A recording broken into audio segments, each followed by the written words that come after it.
yet you are not to be afraid of because it comes with a dinner on the unconscious menu. Traveling the Vortex. It tortures me all night and day. Where's Gary? What could have made you run away? Where's Gary? What can I say? What can I do? Please let me make it up to you. I long to hear your little mew. Oh, where has Gary gone? We've joined the Doctor as he travels the Vortex and inside a Dalek, and landed at episode number 192. And you know, really, there's a lot of movies that are better ideas than for proctologists. I'm Keith. I'm Sean. I'm Danny Pink. No, you're not. Wait, I'm Glenn. How are you guys? I've met Danny Pink, sir. And you are no Danny You are Pink. no Danny Pink. I'm Chico Danny Pink. No, that I'd allow. I dropped a Danny Pink in Doctor Who Legacy. Is there anybody here who hasn't dropped Danny Pink yet? Nope. As of 5 seconds ago, Keith? No, I got him. As of 5 seconds ago, finished Keith? the level. I'm working on the level now. so Oh, it's you're not not official done yet. yet. So you I'm not don't done yet. have Danny. You dropped him, you just don't have him in your... I have enough time crystals. I will Yes. finish this level. That's what time crystals are good for. Yes. Because you drop that character and go, I am not dying on this one. I'm buying that character. It's Labor Day weekend. It's Labor Day weekend. Did you guys have a good partial Labor Day weekend? Partial? I guess it's only half, or it's not even half over. Well, It's not a little over more than yet, half. but a little more than the half. rest. All, I guess for us, it's the weekend is Yeah, over. because I'm sorry you didn't get one, Sean. Oh, you had yesterday off, didn't you? I had yesterday off. So that's something. Yeah, it's always fun when the teachers at school go, well, you've got an extra long weekend coming up, so this is when we're going to assign that project to be due on Wednesday when you come back. And I just want to shake them and go, you realize for those of us that work retail, it simply means I have one less day to work on I it. hated teachers and instructors that did that. I get extra time. No, I don't. I have a life. Do other stuff than school. I'm sorry, I just saw the most exciting piece of news I have ever seen in my entire life. Should we save it for news? Is No, it Doctor Who it's not related? Doctor Who related at all. Well, I guess it's yeah. fair game then. Patrick Warburton has signed a deal with Amazon to bring back The Tick, Oh, and he's going to star in it. A live action version. What? What do you I mean? didn't like the tip. Oh, no. I Genius. now have Danny Pink. It was not genius. It was It it was a genius. pale comparison to the comic. It was a pale comparison to the cartoon, but it was as close as we were going to get to anything live action. And the cartoon was beyond brilliant. I didn't care for the cartoon that much either. Oh, you are so wrong. I'm sorry, go ahead. Have you guys done anything fun? I had a week off. How was your week off? That was good. I had a lot of stuff. You want me to go first? Sure, because I didn't do much. A lot of So stuff. I can end and be quick. I even made a list. All right. So Monday vacation started. Woo! And I had another chiropractic appointment, but it went well. So Did they since give I you had the to pen? drive- They gave me the pen all week. Felt great. So since I did a lot of driving to Lawrence this week, How many times did you go this week? Went Monday, Wednesday, and Friday. And now are you done with I mean, chiropractor? I go Wednesday for one follow up, and then I'm done. And I can go back for if you need it. follow ups and relief, but I'll be done. I think I say Wednesday. I think it's going to be Thursday now because I forgot I have the dentist appointment or doctor's appointment for the kids. But I did listen to some Big Finish Companion Chronicles. I went way back to the beginning and just started from there because that's a good place to start. thoroughly enjoying these. The first one I listened to was Frost Fire, and it is read by an actress's name escapes me, but she played Vicky with the first Doctor. The name is escaping Sean because he's searching his brain for it. Processing. And then it features Not Deborah Watling. it features Stephen and the first Doctor, and the Companion Chronicles are really cool. And I talked a little bit about this before because I listened to the.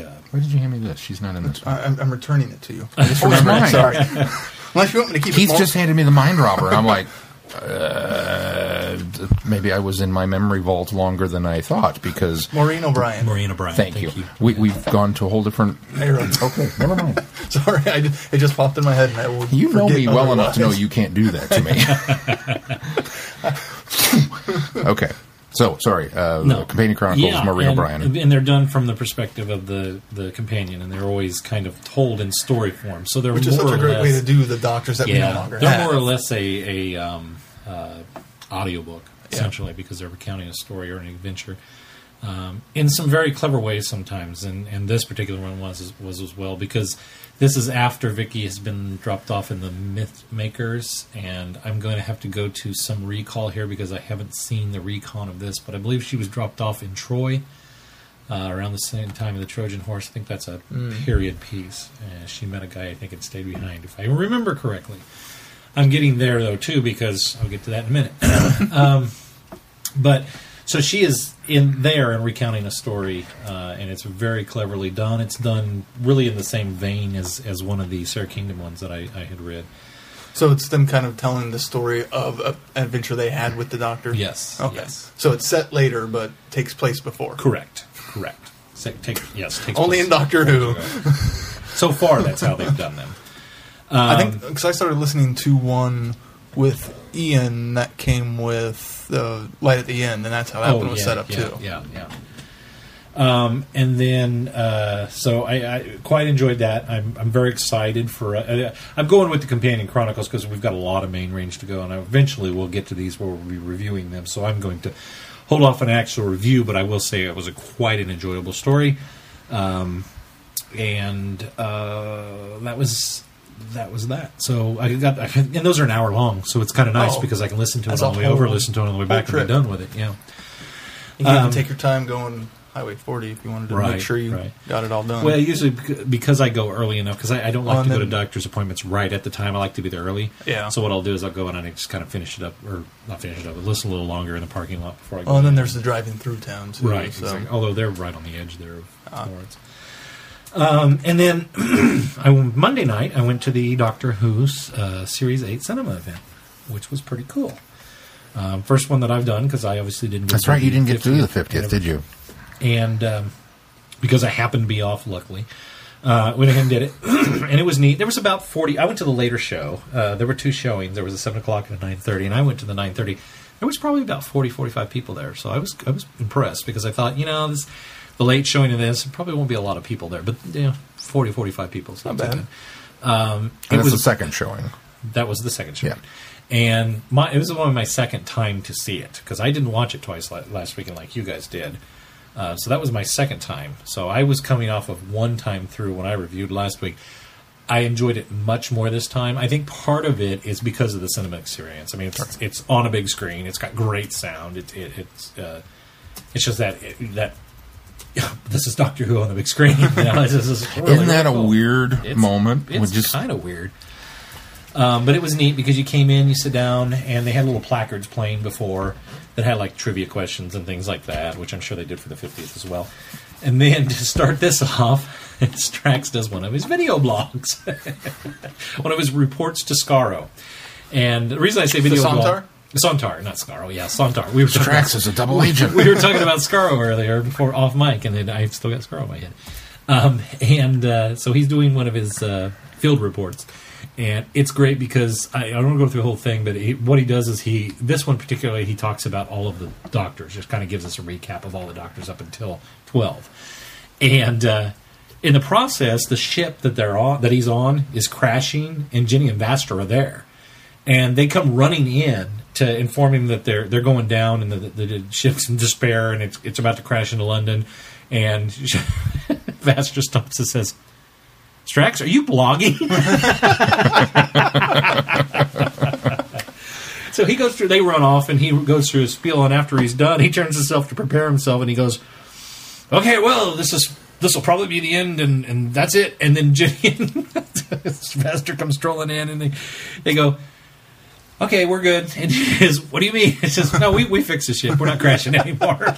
But we've got a distress call from Scotland Yard or something we need to investigate." Oh. And so they start, in the dinosaurs right there, and then they come down the stairs. And here's one thing that's always bothered me, and now it fixes it, is when Strax comes down with them and down those steps. Well, they have the little thing on the little overlook, and then they walk down to the bank. Strax has like a cloak on, but you see his blue armor underneath. Well, it was in his armor in the ship, and it was like, Fixed. That's perfect. Just had to go to the theater to get that one. Yeah, fixed. So there is a prequel. So there's a reason why he's in the armor when he comes down when you finally see him and he comes down the steps and he's got the cloak on, he's got the battle armor underneath. Nice. There's a reason why. And I thought, did they really do that on purpose? Because it bugged me the first time I saw it. So why would he have his battle armor on and then the rest of the episode he's in the butler suit? Yeah. So that was neat. And then afterwards was the Doctor Who Extra that is playing on the BBC iPlayer and YouTube. Yeah, now. I think it's YouTube and at least Into the Daleks is no longer region locked. I think Oh, is that the right? first one was. This one isn't. Okay. Well, this was the one for Deep Breath, and it was. It's like a truncated Confidential. Yeah, it really is. And it's kind of like a DVD version of the Confidential. Yeah. 11 minutes, and then that was it. It was it was done and over. I will say that I finally figured out. I think I picked apart the episode a little bit last week, but I couldn't. I don't think I really could nail down what it was, and I'm not going to go too much into it because my review last week still kind of stands, but I figured it out. And it has to do with the idea that Moffat felt like he had to convey to the crowd, or to the viewer, what was going on, why there were changes, and it was kind of meta. We touched on that a little bit. He drives home the old age thing way too much. It's way too much. I've heard some people talked complain about that. And that's the problem with it. I don't have any other problems with it now that I've seen it the second time except for that, because I think that touches on a lot of the things I talked about. Number one, it being too long. Number two, the Matt Smith scene, which I said I loved, was fine. It just seemed too long. The part of it there was a joke in there. There was a joke in there about that, and it felt like it was driving. It almost been. So he almost should have asked if he was ginger. Yeah, instead of being gray. That was the only really. Now that when I narrowed it down, that was the one thing that was in the back of my mind that was bothering me that I just couldn't articulate or put my finger on last week until I saw it the second time. The other thing I wanted to bring up is that I found out was the part that we bagged on that was too long, that medical scanner. Mm-hmm. Did you guys know what those were? The glove that Jenny has at the beginning when she's scanning the dinosaur, she's holding her hand up in the air and she's scanning, getting some information, says there's something stuck in his throat. Vastra's thing, which we forgot to talk about, where the little thing pops up out of her hat and she hits it. Oh, and it click, yeah. click, and I hated that. And the scanner, which we also didn't like. I didn't have a problem with the scanner. I hated the click door. The medical scanner. Well, you even said that was too long, could have been cut. They couldn't be cut. And the reason being is because those were Blue Peter winners. Oh, those were the kids gadgets. had designed those gadgets, and that's how they got them into the show. Oh, I forgot about those things. So now knowing that knowledge, I'm actually okay with those being in there, and even the medical scanner going on a little too long. I didn't mind the device, but the scanner scene was too long. Right. The little thing that clicked out of her head that bugged the heck out of me. The glove I thought was cool. Yeah. But because of what they are, those were 3 winners for they were able to design. Basically gadgets for each of the I remember the Paternoster contest, game. yeah. Those were the gadgets. So I'm actually okay. I'm fine with those now. Even the little thing that flipped out of her hat I thought was silly. It has some meaning now to it, why it was there. So okay. That's all I don't want to dog on the kid that came up with that, other than the fact that joke's already been done. Yeah. That's the part that bothered me. But it was a kid, so I can excuse it. It might have been a 5-year-old kid that came up with that. Yeah. So. And it was a one-off. I don't think we'll ever see that again. So it doesn't matter that it was somewhere used, there's a piece of fan fiction that's being crafted that explains why she needs that. Probably from that kid. So my hat's off to them, and congratulations to the winners of those, because they for being kids doing that, getting them involved. Those were actually kind of clever devices. So. 50 years down the road, that kid will become the doctor. And all the news reports will pull up this story about when he won the Blue Peter contest to design a prop. And now... it could happen. So that was fun. I was glad I got to do that. And I knew you had to work, but I was hoping that he might be able to get out of work in time, but he didn't. He couldn't. No. Too busy. Yeah. Tuesday, I decided to spend my day watching a couple of recons. So... I went back into... I keep a running list of everything that I've seen, and realized I had seen everything up to the Crusades.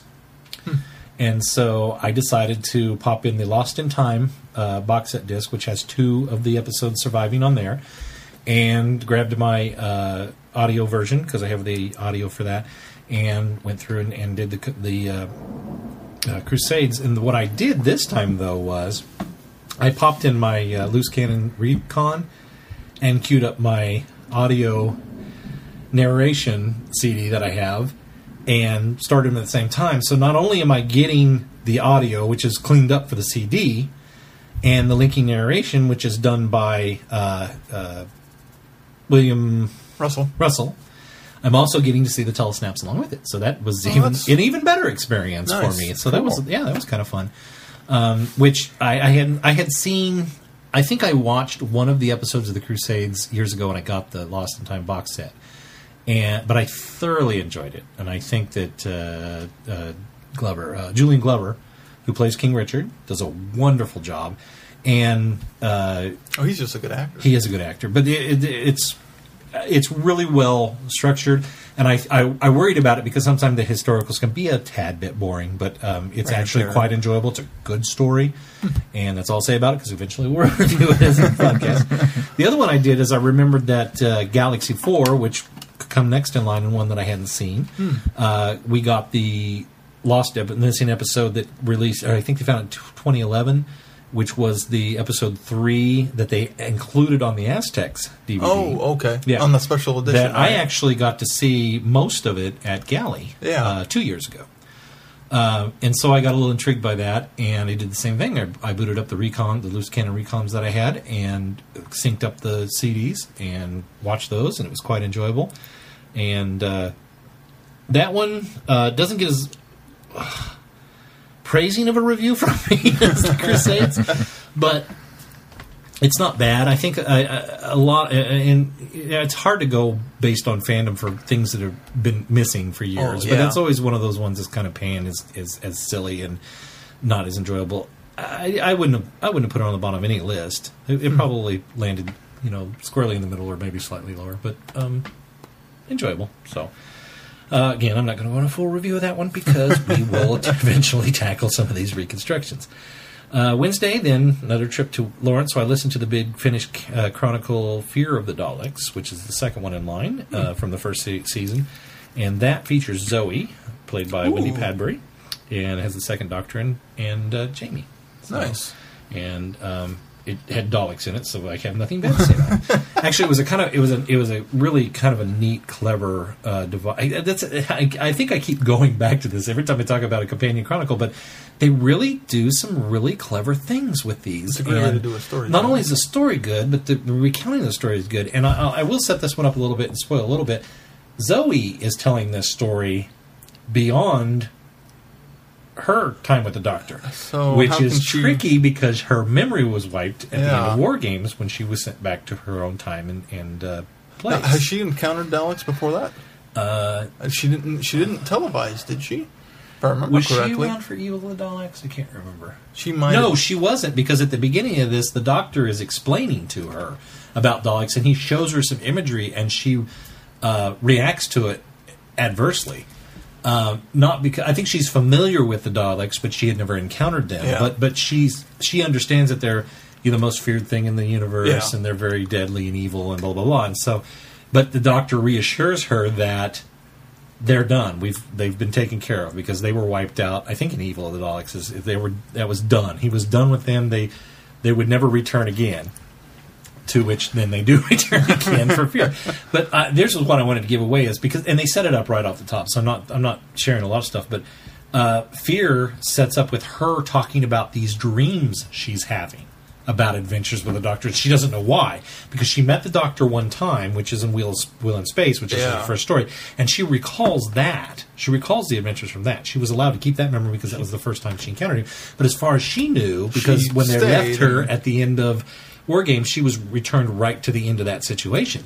And so she thought the Doctor and Jamie had gone off as far as she knows, but then she's having these dreams about these memories of having adventures with her, and she can't understand why. So, again, another clever device really in order to make it work. You have to come up with something for that to fix it. Exactly. So that was a really good one.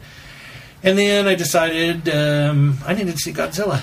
So it showed up on iTunes last week, I think it was. Maybe it was this week. And because iTunes is doing that thing now where you can get it before it comes on DVD. Oh, I think Amazon even had it. Yeah, I think all of them, all of the instant digital services are doing that. In fact, Captain America: Winter Soldier's on there now this week. And didn't it come out Tuesday? Or is that coming out this Tuesday? no, Not it's this 2 Tuesday, weeks. the following Tuesday. Oh, really? Two Tuesdays. Wow. Yeah, so it's on there early. It's like a month early. So I went ahead and rented it and watched it, and What'd you think? meh. It wasn't. What? Yeah, it wasn't. It wasn't. And again, I see these things so late, so maybe maybe I fall into the hype, and maybe everybody's made it sound better than it was, so I expected more. See, maybe that's why I liked it, because I went in with pretty low expectations. Yeah, I went into it with high expectations and came out of it loving it. it's so much better than obviously the Matthew Broderick 1990 what was it, 99 movie. 98. I like that they kept with a lot of the traditions of the Toho films. There was a huge missed opportunity in that thing. You know, they're in Hawaii, and you haven't seen them yet. They could have recreated the first time you ever saw Godzilla, because there's that mountain range. And in the From original King of film, Monsters, yeah. he comes up over it. Yeah. And the first time you ever see him, period, they could have recreated it, and they didn't. Yeah, that's true. my biggest complaint with the movie. That's true. It's good. I liked it. It was an enjoyable film. I wasn't wowed by it. The story was good. It was interesting. Bryan Cranston eats it too soon because I thoroughly enjoyed his character. The kid. He gave you the emotional reason to care. What's the actor's name? The kid that's going to be Quicksilver, and he was in Kick-Ass. Aaron something. Yeah, Thompson? that guy. Yeah, that guy. Aaron something. Part of my problem was that he did fine, but he He's not given much to do. no, he's not, and maybe that's the problem. Why I Emotionally, felt like he's anyways. he's not emotionally invested. He kind of sleepwalks Aaron his way Taylor through Johnson. through a lot of the film. And granted, he just lost his dad. He's been separated from his family for now. Right after he gets back from war. I guess we should sound the spoiler alarm now, since you guys were holding back until I saw it. See, I don't disagree with any of that. It was too coincidental that he just kept being where he needed to be. It was too... That felt very much like a Godzilla film to me. Yeah, it was that too... aspect of it. It was too... Coincidental was when they do it in Pearl Harbor, that our two leads just happen to be Yeah, where we yeah. need to tell this part of the story. It was too This is just the way convenient. Godzilla films work. It was too convenient that he was a munitions expert, and then he happened to be there, and they didn't have a munitions... or a bomb expert, and they didn't have a bomb expert. I don't know, it just... It I thought that was a clever way to... It was To clever, keep him relevant. It was a clever reason for him to be at all of these event sightings. I don't want to say clever. It was well done. It was a reason. It was a reason. Yeah, it was a good Unlike reason. Pearl Better than Harbor. Matthew Broderick had. But it felt... I don't know. It felt too convenient. My biggest complaint with it is how stupid the humans are. It You feeds mean this off thing radiation. feeds off radiation? Let's drop We're a gonna nuke on nuke it. What? Yeah. That's just par for the course. The Collective best, noise you just heard was the audience going, the best thing about And the then film... they arm it so early on. What? I didn't like the Mutos. As they kept calling Muto 1 and Muto 2. I like the one. I like the acronym for them, but I just... I like that the one flew. I didn't like the design yeah, of them either. it was like they were trying... They were too hard trying for to it to be do Mothra, but then you can't be the bad guy. They were trying to do Rodan. Rodan. Yeah. Yeah, you're right. It was more like Rodan. Now you say that. What I did like about it was the corniest aspect, in my opinion, of the film, and because it's very much in line with the Toho films, is that Godzilla's the good guy. He's really the hero, and that's what they needed to do to make it feel like a good Godzilla movie, and they did that right. The idea of him being the predator, the hunter, and he was just simply hunting these guys, and their only motivation was to mate. I mean, that was cool, and the humans just got in the way. That's really a really down clever way to do it. There's no bad guy, but you've got a bad guy because of that. There's no good guy, but there is a good guy because of that, and so that was neat. I liked that. And I like the fact that Godzilla gets to walk off into the ocean, and we get to do more Godzilla films if we want to. So, Which they are, so that was obviously. done right. I just think that what's the Ken Watanabe? He's our scientist, which is par for the course for Godzilla films because he's given us the information and he knows more than anybody else does. Except for I did think it was cool that he relied on Cranston's character, the fact that he had data on this that nobody knew he had. Oh, yeah. It wasn't until he went and got the discs. That was kind of clever. But he was just kind of there. I wanted all of the humans to have more. Something more, which is funny because you go into Aliens versus Predator, and you just want to see aliens beat up predators or predators beat up aliens. I didn't want any humans. No in that humans. movie. In this one, I just felt myself going, if the humans are going to be there, they need to do more. They need to do something. I did like the fact that what's his name, Aaron, whatever, did. Recognized the fact that there was those eggs there that the one Muto had left and went, I gotta fix this, and so went and torched it. That was cool. I thought, okay, there's a good character moment. Yeah. You recognize that, you fixed that situation, and you didn't have to tell anybody. That was the cool thing too, is it wasn't hey, I took care of this, or brag about it or anything. It was just silently took care of it, and he soldier would. That made him a hero, right? Yeah. There. That made him the hero that he needed to be. Have you guys seen how it should have ended for Godzilla? Everyone. There's people applauding Godzilla as he's walking off, and Superman shows up. It's like, really? How much of San Francisco did he destroy? And you celebrate him? That's good. It's hilarious. That's good. He's like, F you guys, I'm out of here. Here's the reason that it works. Yeah, I don't disagree with almost anything you said. The lead kind of sleptwalked his way through it and all this kind of stuff. His name's not in the title. No. I came to see Godzilla. And so, okay, here's Godzilla. For the people that want to complain, Godzilla wasn't in enough. Have you ever seen a Godzilla film? Yeah. He's not in any of them. It's 15 minutes. Okay, that's fine. But in a Godzilla film, the characters are relevant until Godzilla shows up. They really are. They all get in the way. That's what they do. They stumble through things and give us exposition. But then, it depends on which Godzilla film you're talking about, because there are a lot. Because the original, the characters are very important. And there's a lot of Godzilla movies where later on, not as much. There's a lot of Godzilla movies where Godzilla shows up early and it's just monsters. That's the whole thing. So.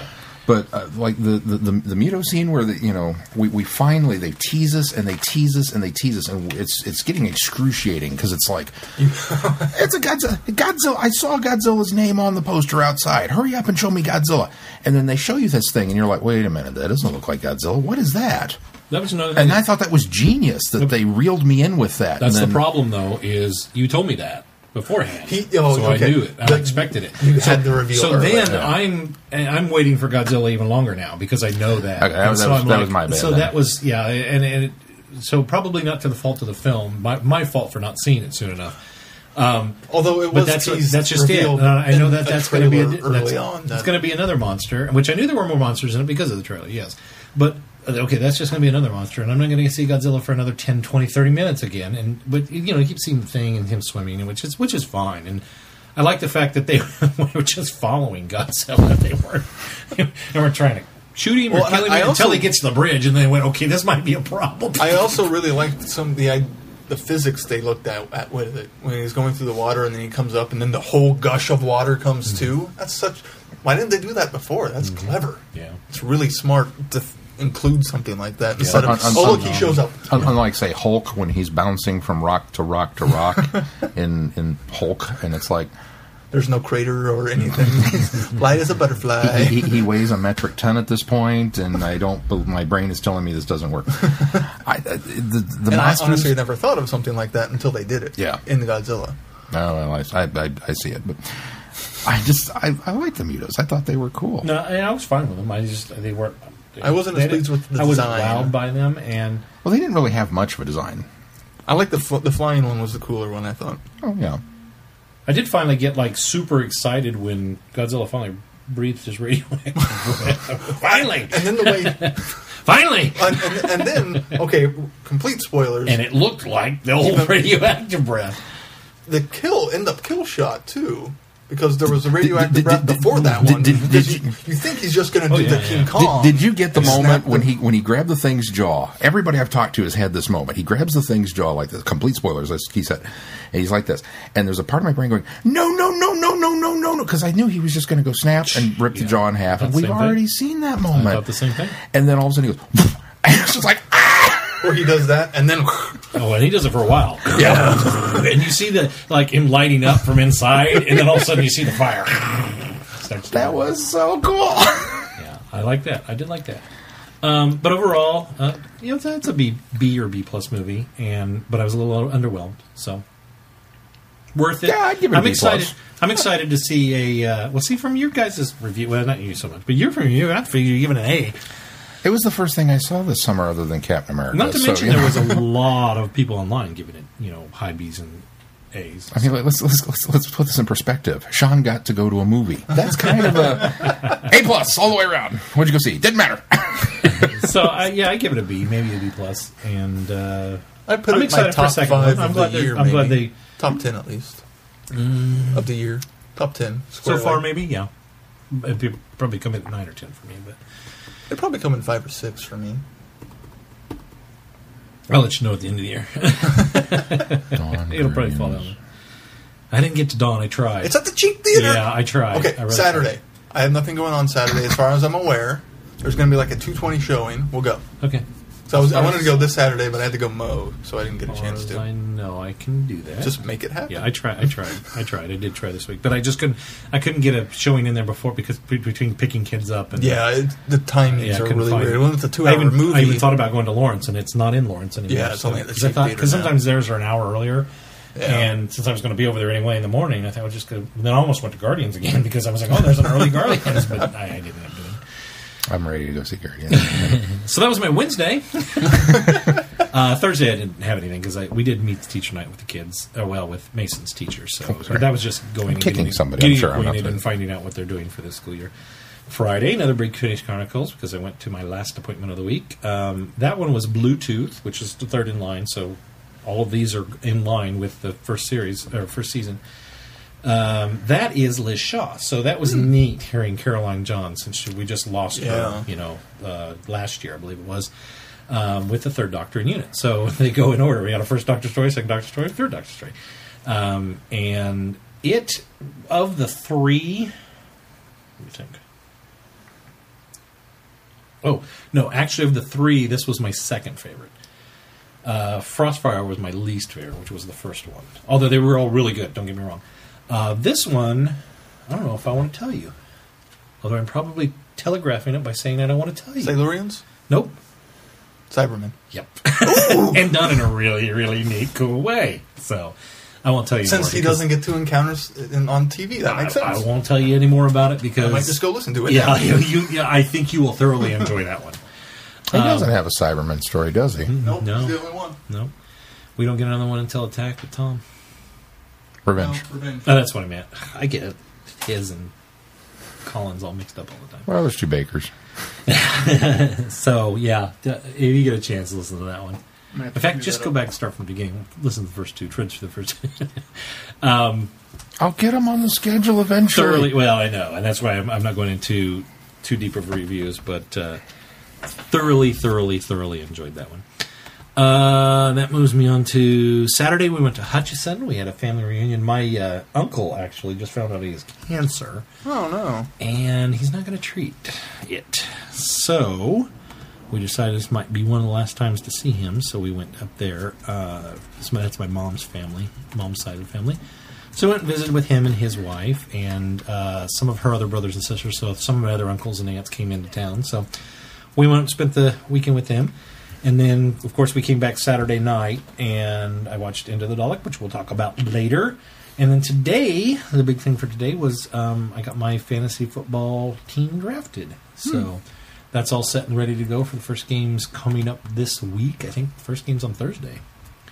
I think so. And that's my family does that. We do that every year, and it's a lot of fun. And that's it. That's been my week so far. I haven't done anything else other than that. Went to Red Robin for dinner tonight. Family. Ooh. I did eat at Fazoli's yesterday, Hutch. I saw that. Well, that was in Hutch because you went down for the... Okay. I saw the picture pop up, and I was like, when did he go out of town? So, I figured you were in Kansas City for something. No, went to Hutchinson. It should have said on the thing. I even tagged it. I don't know. I haven't been on Facebook much this weekend, so Oh.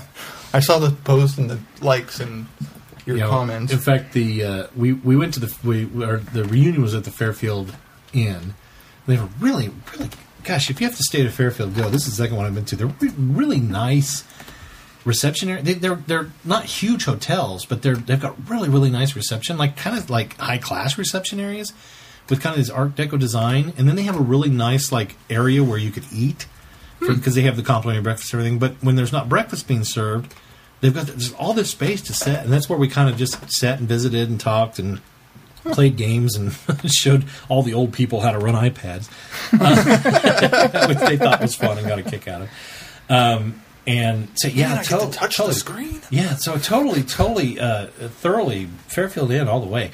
And then as we were leaving, we were like, well, we should get dinner before we leave town because we were leaving about 6 o'clock. And I looked up across the street and went, oh, yeah, that's where the Fazoli's is at. And I said, So it just happened to be right across the street. And Caitlin wanted to. She loves Fazoli's. She was like, yeah, I'm going to go to Fazoli's. And so Mason doesn't. He was like, I don't know, Fazoli's. And so we said, that's what reminded me of it. We said, I'll tell you what, we'll pick Fazoli's today, and you get to pick where we go tomorrow when we get home. So that's why we went to Red Robin tonight. So nice. His favorite place is Red Robin. So win-win. Win-win for everybody. That's it. I don't have anything else. I'm done. I'm exhausted. You had a lot of food. Yeah. Well, I had a lot going on because of the fact that it's... a week off? Yeah, week off. It's something to do. Sarah's family's in town this weekend, so that's what we mostly did. I didn't really do anything during the week. I am 2 trophies away from finishing Ratchet and Clank into the Nexus. All I've got to do is level up all my weapons and buy one last bit of armor, which is like $1.5 million in the game. Which, luckily, I'm at a point in the game where every kill I get adds a multiplier to the money I get. So I'm like, it maxes out at 10, so you get 10 times the amount of money for every kill you make. So it won't take long now. This is technically now my 3rd playthrough, but I'm not going to be able. I'm not going to have to finish it. Those are always those trophies and goals that you look at and you're like, oh man, that's like so far away until you get up to that 10-time multiplier, and you're like, and it's like, nah, it's nothing. Yeah, and then once I get the armor, all I have to do is make sure I have like 3 or 4 guns left to level up all the way. Some of the ones that I wasn't a big fan of, like so you purposely just skipped leveling those ones. Yeah, and they're cool guns. Footsie with you, Sean. Sorry. Where one's it turns your enemies into snowmen, and it plays Christmas music while it does it. I mean, that's what Ratchet and Clank does. I totally would have. I'd have leveled that gun up for like first day. The problem is it's not as practical by the time you can buy it. Yeah, but it's Christmas gun. There's a black hole gun. They run around going, Frosty the Snowman. It's not that one. It's a different song, but it should be that one. Walking in a winter wonderland. I can't remember what it is now off the top of my head. I can't remember. It doesn't matter. All Christmas songs are good. I knew you'd appreciate that gun. Although sometimes it's frustrating because I go to select one gun and something else selects. And there's one where you get this army of guns. Die! Oh, snowman, wrong gun! Well, I picked the cute one. Well, in previous games, the cute guns were often the ones that didn't require ammo. So I would always save those for when I ran out of ammo. Yeah. But this time it's not that way. But like it would randomly, I would try to go to another. Like there's 2 wheels for guns, and I'd go to one. But it would somehow switch back to the other one and select this army of robots that fly around with me and kill stuff, which is great, unless you're trying to level up other guns, and then you can't shoot anything because they're killing everything because they're already full leveled. Only Keith would be yelling, "Stop killing the guys! I want to do it. I need the It's great for the times 10, but can't level up my gun otherwise. That's a really fun game, though. Just want to finish. Quit killing them. So I'll go kill myself just to get rid of them because they're leveled up so high they stick around forever. I'll lose my times 10, but it's worth it. To get rid of Great! I unleashed the horde. I'm going to throw myself off a cliff now. And then played Uno Attack last night. Not just Uno, it's Uno Attack. And I kept thinking of Capaldi's eyebrows every time I looked at that card. That said Attack. Have you guys played Uno Attack? Is that the one that spits cards at you? Yeah. I haven't played it, but I've seen it. Pretty I think fun. Kids played it somewhere. It's different, but it's fun. I was teamed up on. They teamed up on me so bad. Ooh, I sorely lost that one. They saw you coming, mister. And then tonight we played Phase 10, which is why we were running a little late recording. Came so close to winning. I was the first one to get to the 10th phase, but then I ended up not winning. Came in like 5th. They ganged up on you again, didn't they? No, they didn't. I could not get a good hand to That's end more it. of a That's more luck or strategy, fate, yeah, and luck. I mean, there's a lot of strategy involved, but It's the a lot cards have to land the way the cards you have to get the land, good in hand. And then other than that, working your shift. That's about it. Watching shows. True Blood ended. I was okay with it. Is it done? It's done. I was okay with how it ended. I heard that it had the most horrific ending since Lost. No. Dexter's was way worse.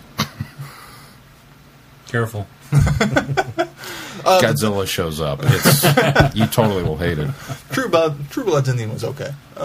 If Godzilla I think- showed up and lost, I would have loved it. The editing should have been done It a made little more sense than differently. what happened when it lost. Oh, yeah, that's what the smoke monster is. That's what it really I is. get it. Yeah, that's about it. The Leftovers is almost done, so I'm kind of interested to see how that's going to end. The season, but not the entire run. It's the Leftovers. It actually stars Christopher Eccleston with Iowa accent. It's really weird. It's based off a novel. It's pretty much the rapture happens, Oh. but it's everything post, and it's like 1% of the population disappears, or like 3%, some really small amount.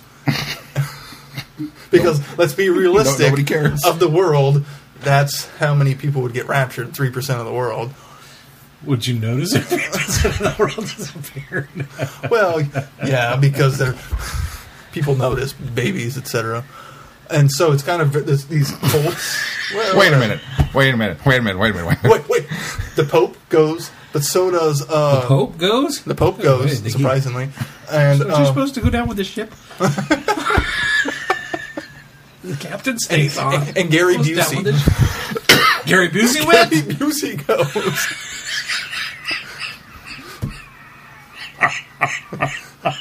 It's this really weird, slow-paced show. That is just oddly fascinating. Wait, a character that Gary Busey plays are actually Gary Busey. Like They name drop him. They reference that the he fact goes. that Gary Busey is gone. There's a because you come in like 3 years later, and you kind of get you're kind of And they're all lost sitting through a around lot of thinking, it. nobody expected Busey to go, wow. He's at a bar, and it goes over the TV talking about some of the notable people, and one of the guys at the bar turns to him and goes, "Gary F. Busey, who would have thought?" Because it's on HBO. There's not a lot of sex in it. They got to put a lot of profanity. Oh my gosh. It's a bizarre show. I'd buy that. Damon Lindelof is in charge of it. Oh, never mind. I But was it's based ju- on- it's I based- was just it's- on the it's cusp of based going, maybe I should check this off show the out. novel, and the author is involved.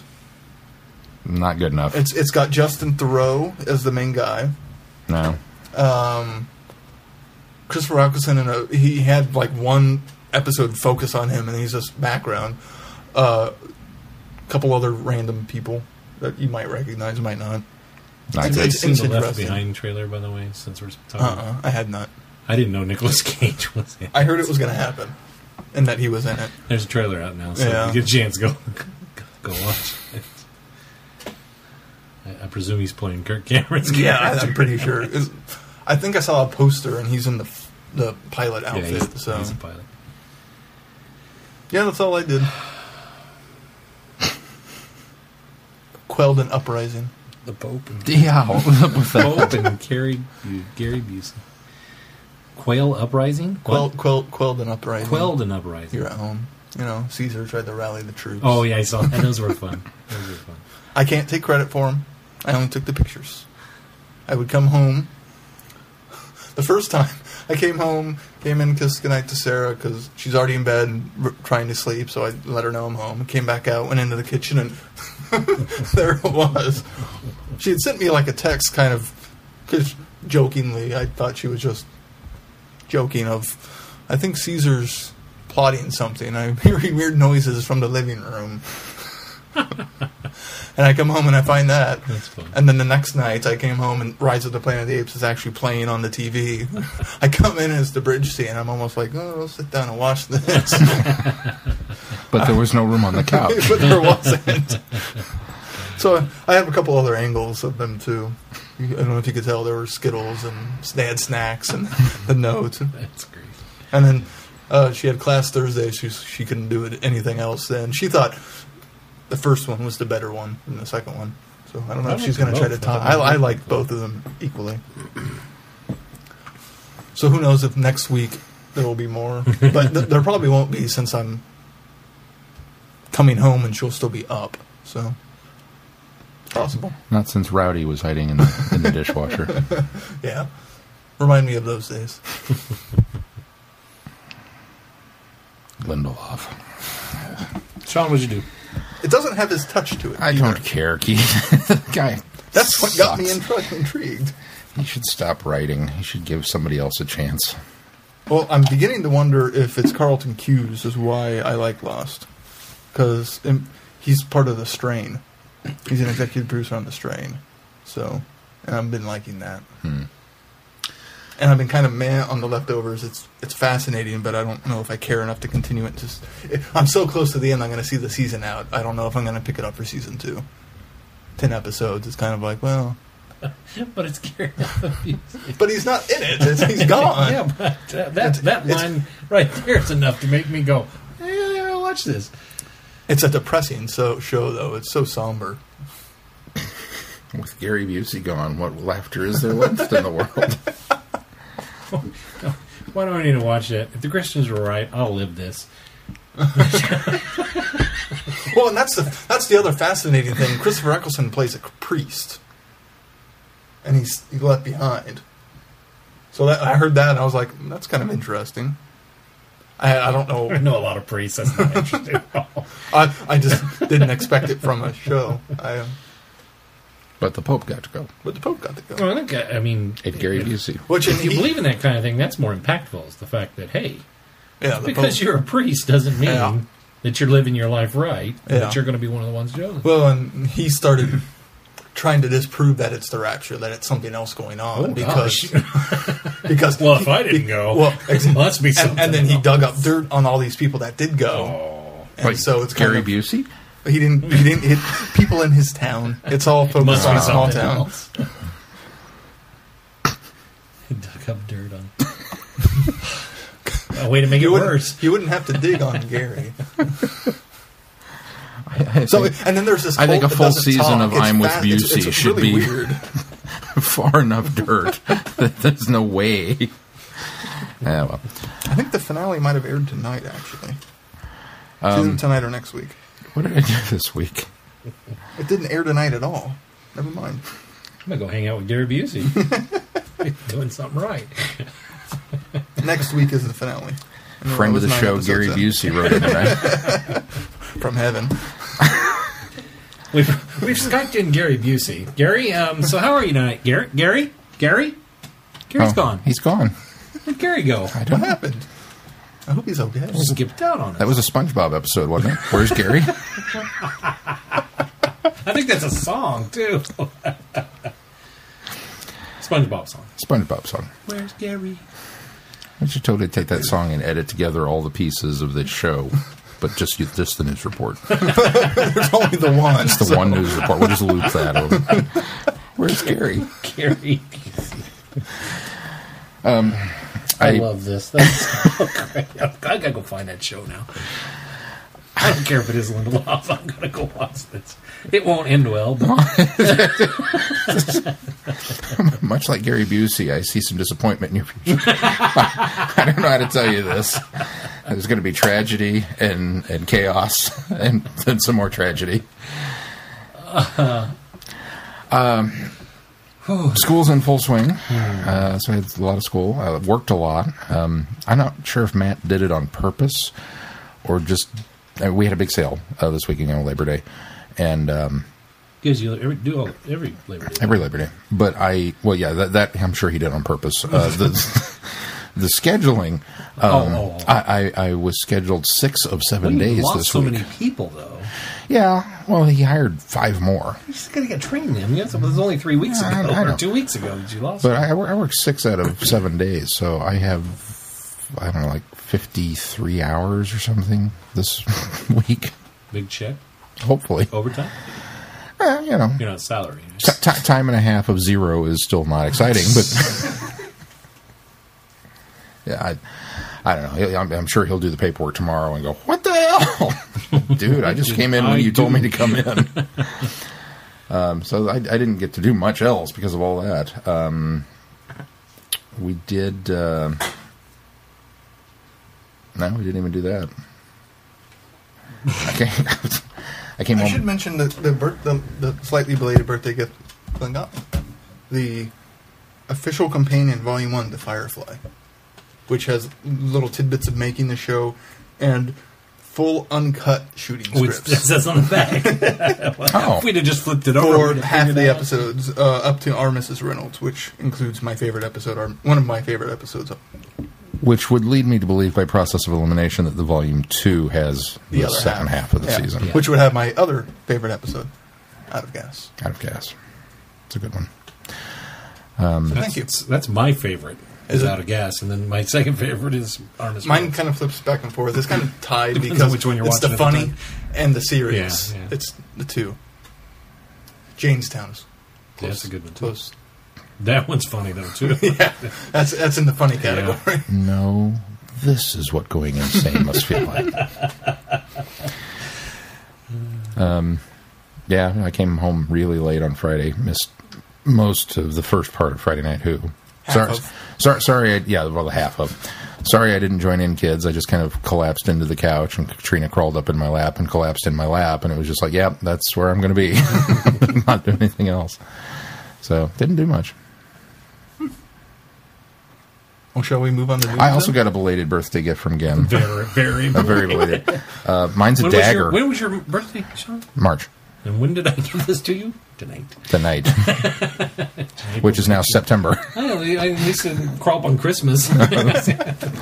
You'll get your Christmas present in March. Yeah, there we go. Now, I got a dagger and a small note attached that says, Keith stole your present. It's the Firefly Volume 1, and you should go get it back. If he had that, you would have got that. He would have got that, because I knew it was interchangeable. No, what did you give me here?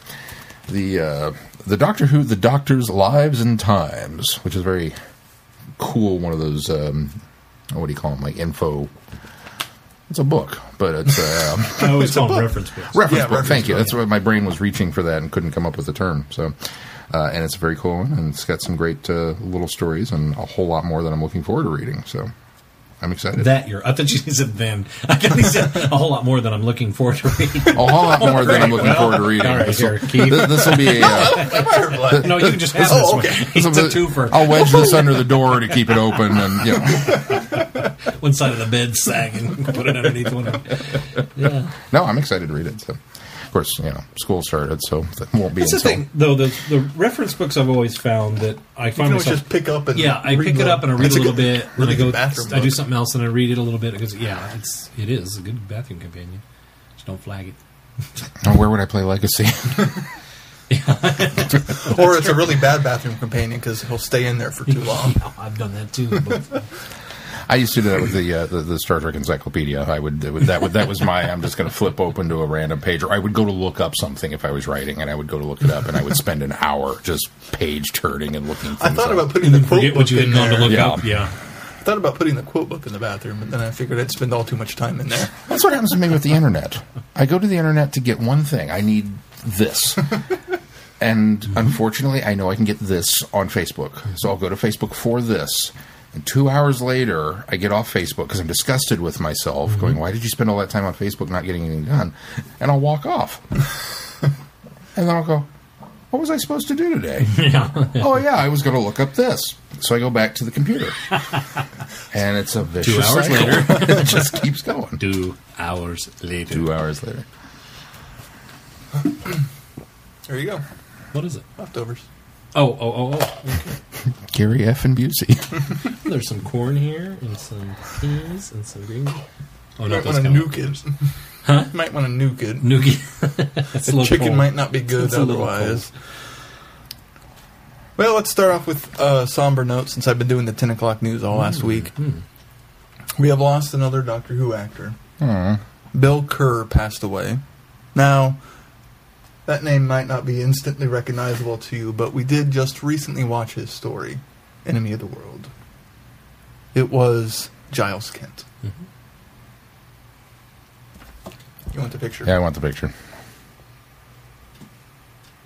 Oh, it's the other guy. This Okay. good guy turns out to be one of the bad guys. Yeah, the other guy. Mm-hmm. The other bad guy. The other bad guy. Oh, well, that's... So we're sad to hear him. That's sad. He passed He had to away. be old, though. I mean, he had to be in his probably 80s. It's nice that. I mean, he was not born that that's excusable, he was but born in sometimes, 22. you know, it's a long life. So, 22? Oh, wow. Oh, he's older than that. He's He's- in his 90s. No. No? Yes. Yes. He It'll is be- 92. In 22, it'd be 100 years. So. Yeah. 92. 92. So he A lived nice a long long life. life. That's. I mean, that's at least the silver lining there. Is that? Did it say what he passed on as from? It does not. Might be old age. I mean, Gary Busey. sometimes He died at his home in Perth. Yeah. That's just it. Sometimes your At, body just at gets old and 92, goes, it's, yeah. Well, rest in peace, Bill, and thoughts, I'm prayers, glad we and now medications have go out to all of family. his story. Doesn't make it any less impactful when somebody Yeah. passes away. We're still But we rough can on at the least family and appreciate friends his and story, where fans. previously it would be a. Did he do any other Doctor Who besides Just that one. Enemy Just of the one. He's done a lot of other You know, stuff. here's the nice thing. Here's the silver lining right here is that episode got found and recovered, and people got to enjoy that before he passed on. And I Yeah. hope he knew that. I hope and he, hopefully he got to rewatch yeah, it. I hope he recognized that because how many have passed from ones that are in missing episodes that haven't been recovered yet, and we haven't had a chance to And especially since enjoy them, rediscover post them. the Discovery, a lot of appreciation and talk of Enemy of the World came out Yeah. after they've been released. A little happier news. A lot happier. Little happier Especially news. for me. Very happy news for Glenn. Doctor Who is coming to Minecraft on Xbox. The 360 The edition. 360 edition, not Xbox One. Surprisingly, is there a Minecraft for Xbox One yet? I don't know if there's one yet. I know there's one in the works. They're working very diligently dumbing down the graphics to because the Xbox One's just so uber powerful that they would just not look right. So in 2 years, Doctor Who will come to PlayStation on Minecraft. Yeah. And then you'll start playing. Yeah. No, I still won't. There's a canine. Is there a lot of detail in there? We could call it There's somebody. some stuff. Caitlin and I were looking around for some stuff, and it looked like maybe The it first was- it pack was will include a skins character and a inspired by the texture 12th pack. Doctor, as well as 5 other Doctors, and each of their on-screen companions and some other Doctors' well-known adversaries, including Daleks, Zygons, Ice Warriors. This says at least 6 Doctors. Doesn't say which one. You're reading the same thing I did. Well, see, it wasn't so much who it was going to be, is how it was going to be, because you can do two things with downloadable content with Minecraft. One is called skins, and skins essentially are ways to make your character change and look like other characters. So there might be a skin for the 12th Doctor, Clara, other Doctors as well. The other thing that you can do are what are called texture packs, and what those texture packs do is it changes the environment. So a good example is Minecraft has a basic default look. If you install, say, the plastic texture pack, everything has a plasticky, more Lego look. Everything's smoother and sleeker and has Might like little that better. beveled edges and things like that. And some people do. We also downloaded a candy texture pack, so trees are like licorice. So it looks sticks like Candyland. Yeah, exactly. So, That's kind of cute. but what comes along with the texture pack then is because skins are particularly character related, texture packs will often change the environment, including the livestock and creatures and That would make sense. the monsters in the game. So what we're hoping is that it's a texture pack as well, because then zombies might become Daleks, witches might become weeping angels, other things like that in the game. So creatures that I guess probably skeletons would be weeping angels. So you'll actually have some of those adversaries Would be as switched. monsters that you battle as well. I know the one picture that I saw from, I don't know if it was that article or not, but there was a picture that showed a Dalek. We saw that, in-game. but we So- wondered if that was a skin, because sometimes skins are set up where, like, all of the... We downloaded the Spider-Man texture pack, or not texture pack, skin pack for Mason, and you can obviously dress as the Lizard and the Green Goblin and all of those different things. So you might be able to dress as a Dalek instead possibly, of the Doctor. Possibly. That'd be interesting. It will be $2.99 in the U.S. It's about standard for that sort of DLC. And it's going to come out in September sometime. Well, yeah. A texture pack's usually $2.99, and skins are usually most DLCs like that are about that. Apparently, it's going to bring the deal is going to bring more as time goes on, and it calls them specifically skin packs. Oh, okay, all right. And each skin pack will feature at least 6 Doctors, and will be released regularly following. So it looks like there's going to be more than just one. Cool. So if you're an Xbox and Minecraft fan, one of the cool things is for the computer, because computer is a little more free modding. Yeah. In the Xbox you can't mod, but you can mod on your computer, and you actually can download pretty much any skin that anybody designs out there. And my computer character is the 4th Doctor. So. Oh, nice. Yeah. But it'll be nice to be able to do it on the Xbox now. And have it official. That's right. Last bit of news. On Monday it was the Emmys, and tangentially speaking, cousin of Doctor Who, Sherlock won a lot of, quite a few Emmys. And actually I heard I think on the Five-ish Fangirls, that it won the most number of Emmys total this year, beating out Breaking Bad. Good job, including Martin Freeman as Best Supporting, Benedict Cumberbatch as Best Actor, and this is for miniseries or movie, and Stephen Moffat for the Outstanding Writing. That's awesome. Now here's the part. Which I'm surprised by the episode it was. That's the part that kind of bothers me. Because it's his last vow. The third episode. I thought they would have gone with the second episode. I thought was so much stronger. It wasn't the 3rd episode. Yeah, his last vow. I thought his last vow was the wedding episode. What was that one called? The something of 3. Yeah. Sign of 3. That's right. Because we all, not that we didn't like it, but we all kind of had that little... That was my least favorite of it. That little niggling problem with the very ending. And it was kind of like, but that's the one that wins the Emmy for Best Writing. And it's kind of like, Maybe Moffat didn't want to share. Well, that's the one they submitted. It's a strong story until the end, though. So. Yeah, it is. Interesting. I would still even put the first one stronger. But good for them. Good for them. And they won 4 Creative Arts Emmys. Also, I don't know which ones they were, but cool. Hooray! You want to talk about that other piece of news? Go for it. The Guardians of the Galaxy is now the #1 movie of the year, box office wise. Domestic. You keep putting caveats on there. I know. Well, that's because there's a... Who knows what's going to happen? Well, you know that Age of Extinction, Transformers 4, has made $800 million unfortunately, overseas, which I don't understand. I thought they had a more sophisticated palette than that over there, but... the French like Jerry Lewis. That's true. I guess I forget to lump in some of those other countries. And Gary Busey. Where's Gary? Gary's gone. When do we panic? When the news breaks that Gary Busey has disappeared, when do we get concerned? I'm fixated on this. Is that the barometer? Is he the parrot that you've taken down in the coal mine? When Gary Busey's gone, it's time to worry. Ooh, Dawn of the Planet of the Apes rises to #1 in China, though. See, there's a silver lining for everybody. You just have to look for it. Worldwide total of $613 million. Now, the fact that this little movie that everybody was genuinely concerned might be their first flop, and then it surpasses everything else domestically in the U.S. I'm going to go see it again just for that. Well, and it just goes to show that superhero movies and these sort of things should be fun. Well, and I think James, there is room for the darkness, like Dark Knight and those movies, but then you need fun to balance it.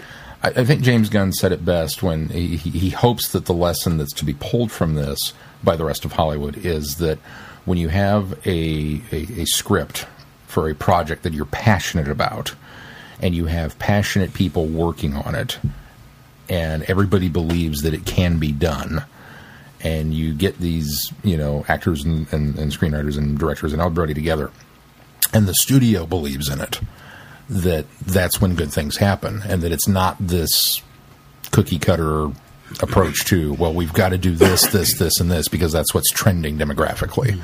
Yeah. So it's not the Michael Bay formula that you need. Yeah. Anyway, I'm sorry. Go ahead. Yep. What's next? That's it for news. That's all I had.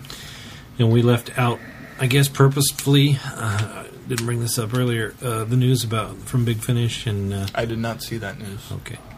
And then the other bit of news. What's the news from Big Finish? Now that you brought it up, what is it? Well, the first bit of news was that Doctor Who Deep Breath is not going to be investigated by the British Film Board for its interspecies kiss. The second bit of news was, you guys know that Ian Levine's in the hospital. He had a stroke a couple weeks ago. I didn't hear that. And I guess, the man's name escapes to me. Dan Harmon. No. Fogelberg. No. He's a freelance artist for Big Finish that has done the Dark I Eyes did sets. see. Oh, I don't know. I had his name earlier, and it has completely gone out of my head. Busey. Anyway, he made some. That would make some went out of my head. He's gone. Where's Gary? He made some disparaging remarks on Twitter, which part of the reason I didn't bring this up from news is because I just don't think that we need to perpetuate on it. But since I did bring it up, now you're curious.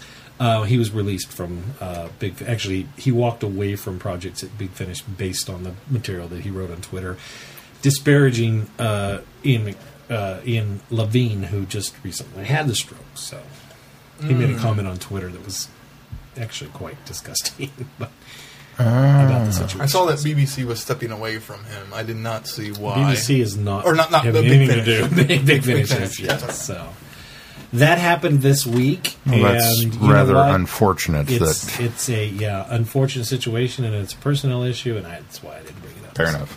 We're not going to. But I thought we'd say it so that people didn't go, "Why didn't they talk about this week?"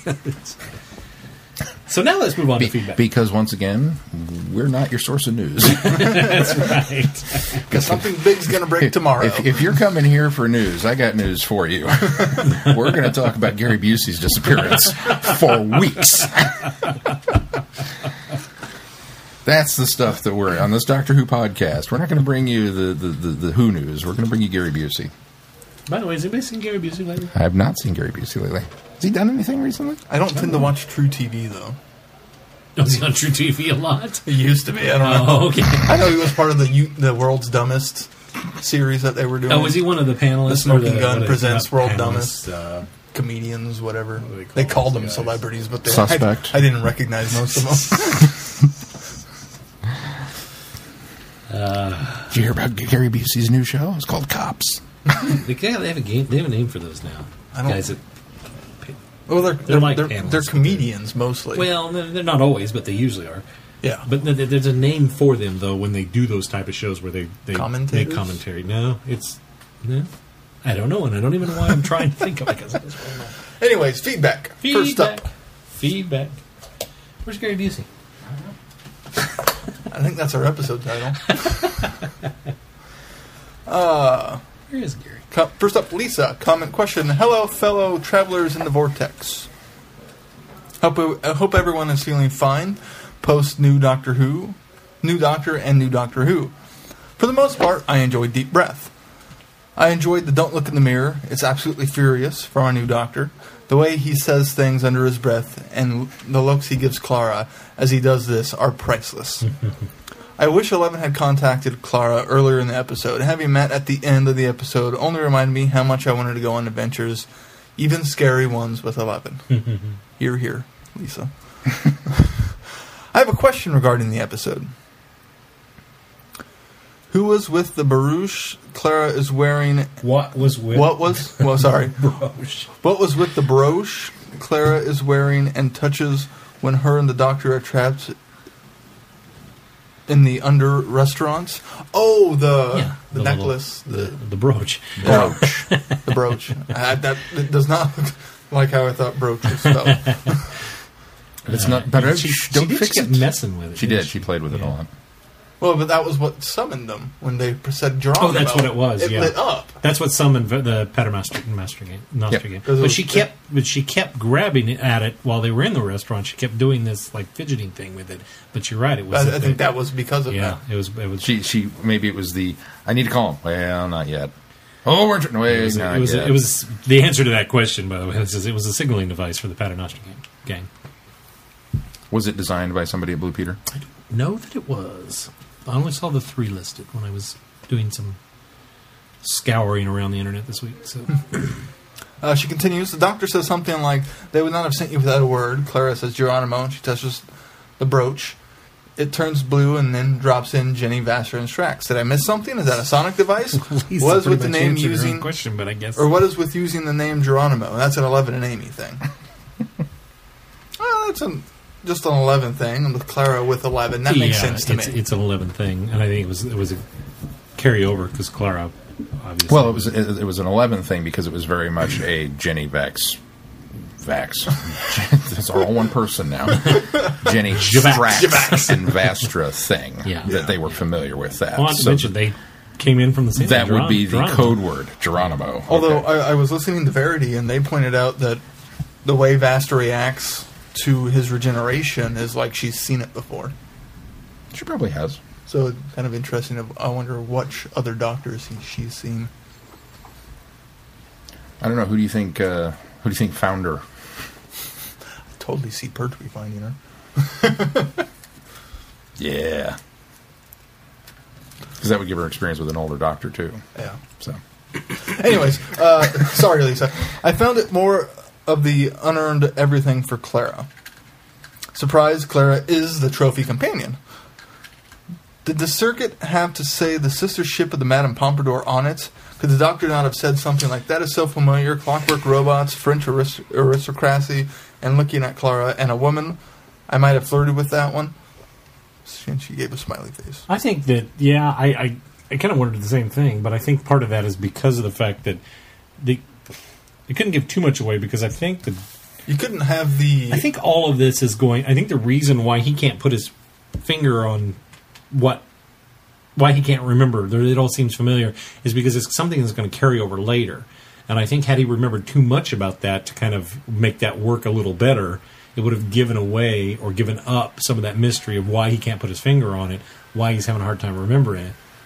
So unfortunately, we had to get it conveyed to us with the sister ship of the Madame de Pompadour. Yeah. So. Well, it doesn't actually say sister ship.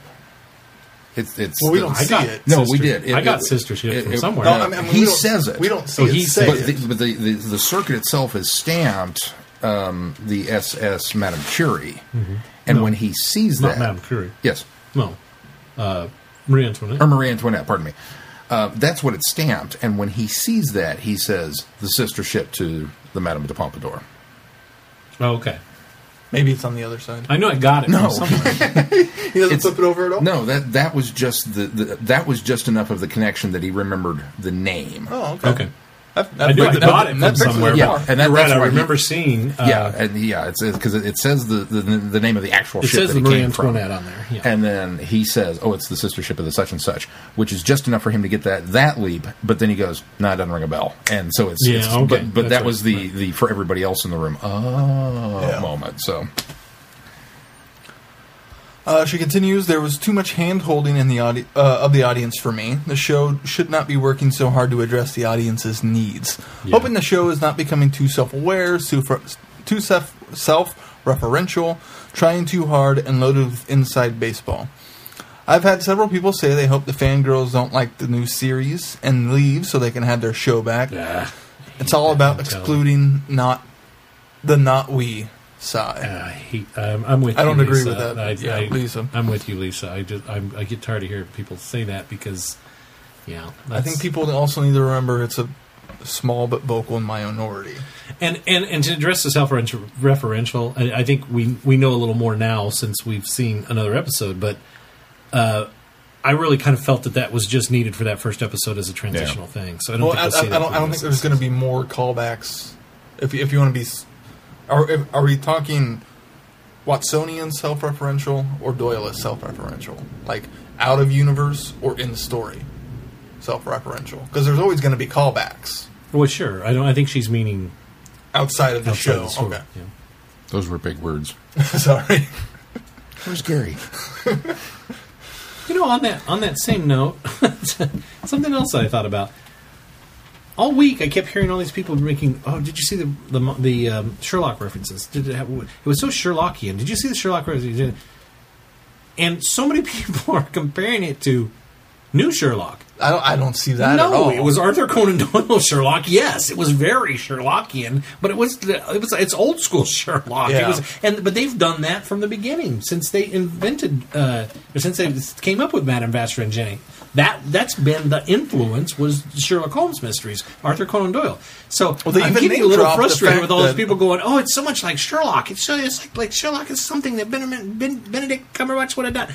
No, something that Sherlock Holmes from the novels would have done. Those are the people. I think if it weren't for the hair pulling and testing the air, there would be less of that. If this is where, because that's where I felt like it could have been more like modern than. But if old Sherlock would have done that I didn't too. get it there either. Yeah, if you want to argue about something, instead of saying, "Oh, I hope the fangirls get out of our fandom," why don't you say, "Hey guys, go read a book"? That's this isn't new material. This is not new material. We're referencing something that's been around for 100 some odd years. I mean, as Mark Gatiss likes to point out, 150-year-old spoiler: John Watson gets married.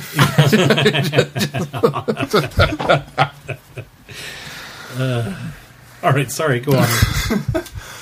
Not up for the horror of the human skin balloon. Hashtag skin balloon. Hashtag skin balloon. Or the doctor wearing a person's actual face. I really watched the After Who special. That's why that's why it trended. You said it was trending that night. Nobody brought up the fact that it was. I thought I mentioned that. Maybe you did. I thought we mentioned it specifically. Maybe you did. I saw that and I went, well, that's why it was trending. They pushed it to trend. Of course it was. But I mean, just the fact that... But it was still... how many people were watching the After Who show? Yeah, but... Because there was a whole hour in between. But no, here's why. Is because even if you were watching the After Who show, you know Hardwick and Will Wheaton are on there. So any geek on the internet's going to go, hey, they want to trend that? Yeah, it would just been word of mouth over the internet. But I still think that's impressive that you consider... We've got three guys. We've got Chris Hardwick, who he runs this little Nerdist podcast thing. Yes, it's a big geek thing, but it's a little show. We've got Will Wheaton, who arguably is a big geek, but... Unfortunately, his current show did not get renewed. Yeah. I mean, it's just... What show was that? Will Wheaton Project. The Will Wheaton Project on Swiffy. His sci-fi version of the soap. That's right. So, I mean, we've got Will Wheaton, and then we've got Alton Brown. So, you can't... And what's her face? Natalie Morales. I had no idea she was a Who fan. Yeah. But, I mean, you've got these three guys that are going, we should get this... She wasn't a Who fan. I'm sorry. I got the impression she enjoyed the episode. I got the impression she was a Who fan. Just the fact that these three guys can hold that much sway over the rest of Twitter. That to me was the impressive thing. Okay. And then I it was thought Doctor you just Who meant related, based on the fact that it from Doctor Who. That's in and of itself is cool, but just the fact that these three guys have that much sway over it to say, hey, you know what, we should get half trending, and people listen. We don't have that much pull. Oh, sure we do. We got mentioned in the newspaper this week. Well, we did. Okay. All right, here's what we want to do.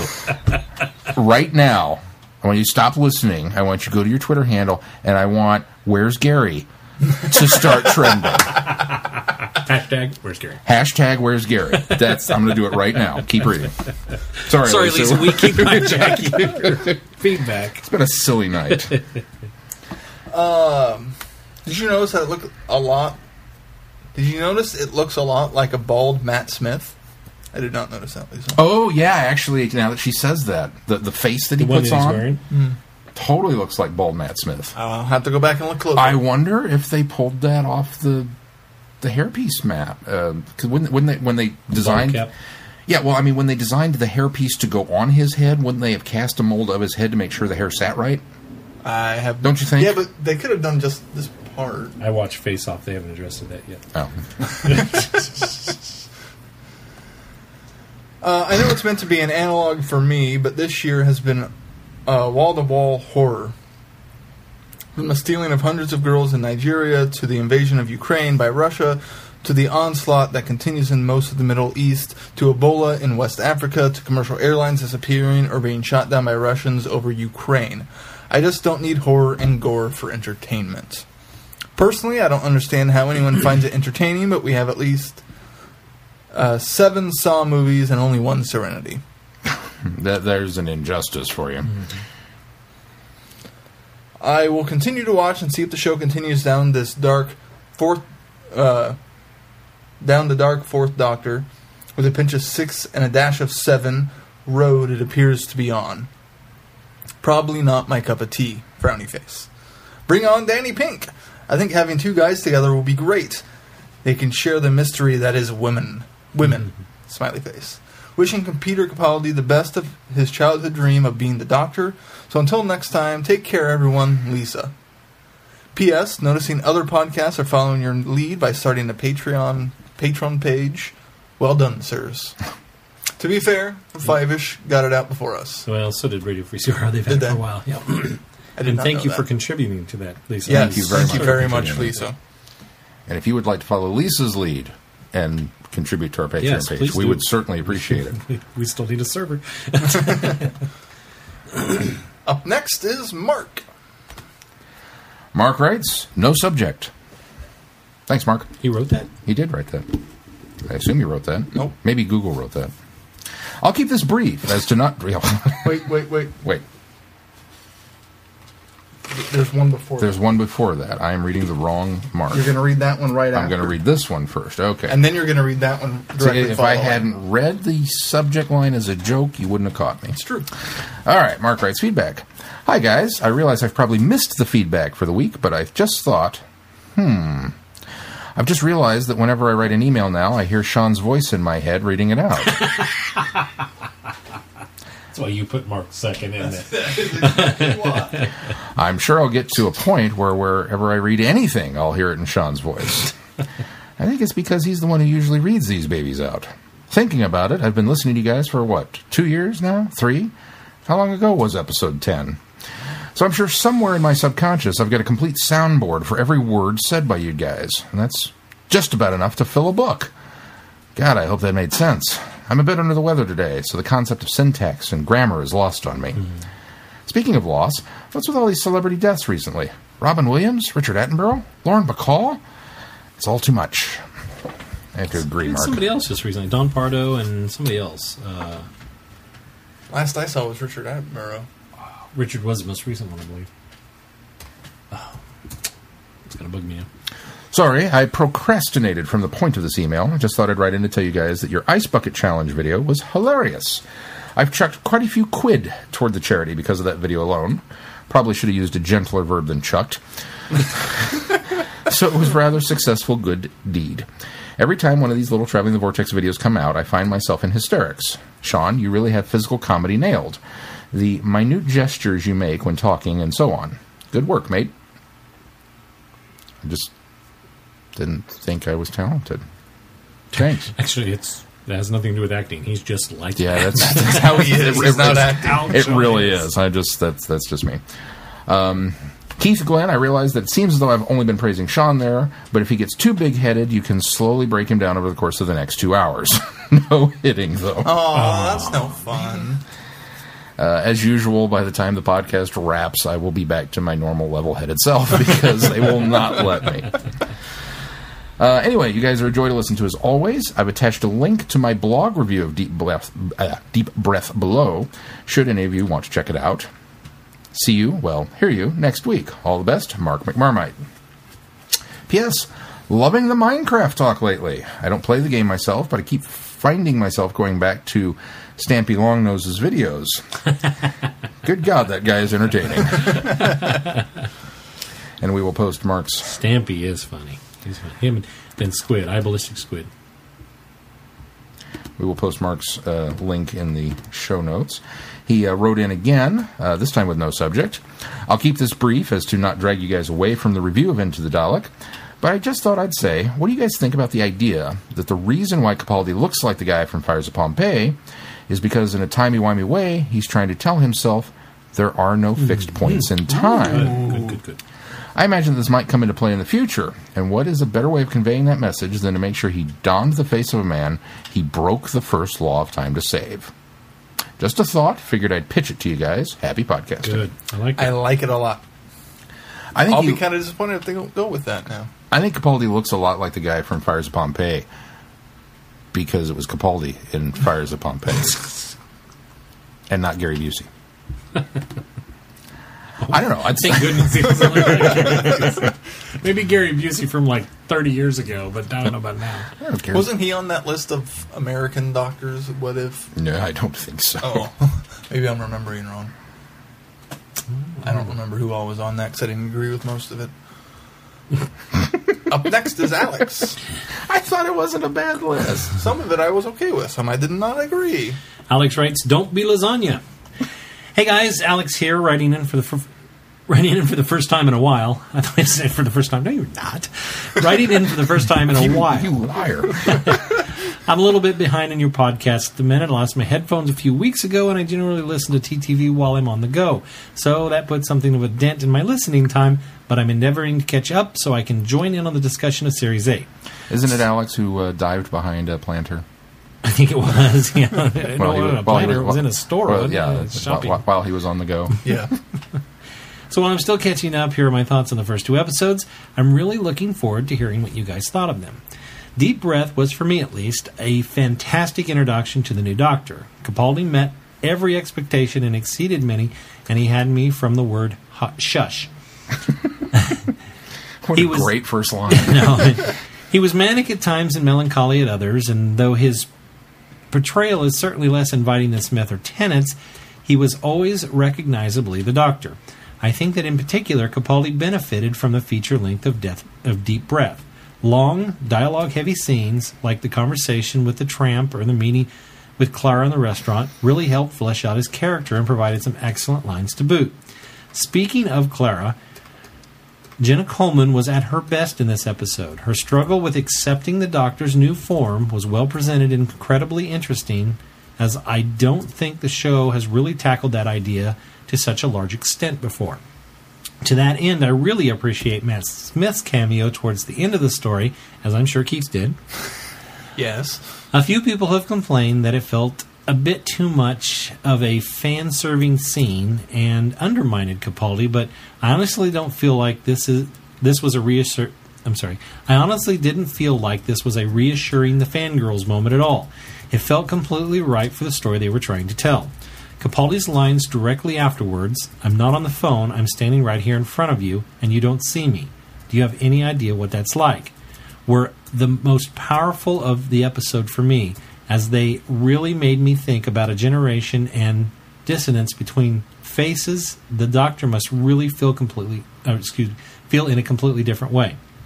Plot-wise, the episode was a bit simplistic, but that was pretty much what I expected from such a character-driven story, and the multitude of nudges and winks to the girl in the fireplace were much appreciated. The question is, did the half-faced man jump, or was he thrown out? Personally, I don't think it matters. The Doctor is still responsible for his death either way, since he either talked him into jumping or outright forced him to. But I'm curious to hear hear everyone else's theories. That's a good point. That is a really good point. It's still on his hands. hands. Yeah. Yeah, that's a good point. I didn't look at it that way. Schrodinger's cat. Schrodinger's cat. Both. I didn't enjoy Into the Dalek quite as much. It had some great moments. The beginning with the Doctor materializing around Journey Blue before her ship blew up was excellent, and the heated exchange between them afterwards was fantastic as well. Pretty much every scene at Coal Hill was fun too, especially the headbanging on the desk moment. But overall, this episode just didn't really grab me. None of the big plot twists felt all that dramatic or surprising. I saw the Dalek turning evil once the radiation leak was fixed a mile off, and the Doctor's mind being too full of hatred to fix the Dalek wasn't much of a surprise either. I guess my problem was that this episode felt too much like familiar ground. All the themes concerning the Doctor's attitude towards Daleks and how he himself would make a good Dalek have already been tackled in previous stories, and this episode didn't really contribute anything new to the idea. Comparing the Doctor to the Daleks made sense in Eccleston's era following the aftermath of the Time War. Here, it feels outdated and unnecessary. Personally, I think that Capaldi should have been allowed a little more time to really establish who his Doctor was before he was given a Dalek story. I also felt that the guest cast in this episode was poorly used. Both Michael Smiley and Zawe Ashton, is it Zawe or Azawe? I have no idea. Zawe Ashton are talented actors, but neither of them are really giving much material to work with beyond basic militaristic stereotypes.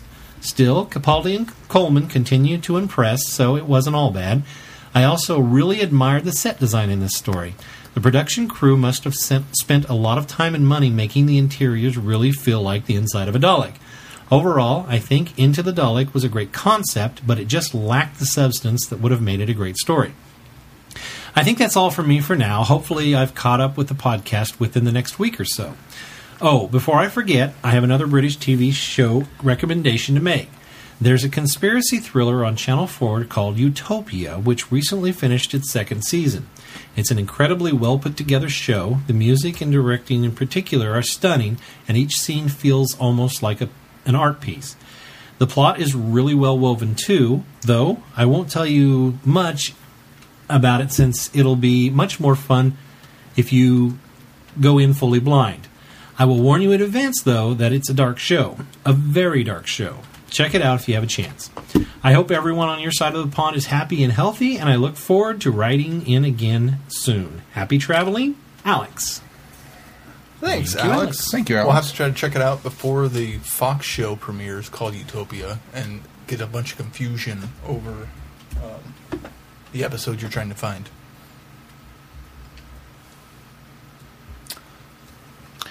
We're going to tackle some of his things Yes. Later in our reviews. So, all right. I'm going to leave that up because I want to be able to reference back to Because there are a some of couple his things I want thoughts. to talk about, Yeah. too. Up next, Dr. Phil sent in some audio, so let's take a listen. A little bit of feedback on Into the Dalek from last night. I'm really warming to Capaldi, and I think the relationship between Capaldi's Doctor and Jenna Coleman's Clara is a lot more interesting. Scenes like that with Danny Pink and the emphasis on soldiers versus non-soldiers. There's a theme throughout that feels a lot like Resurrection of the Daleks from the Fifth Doctor story where the Daleks come blasting through to kill all of the people guarding Davros.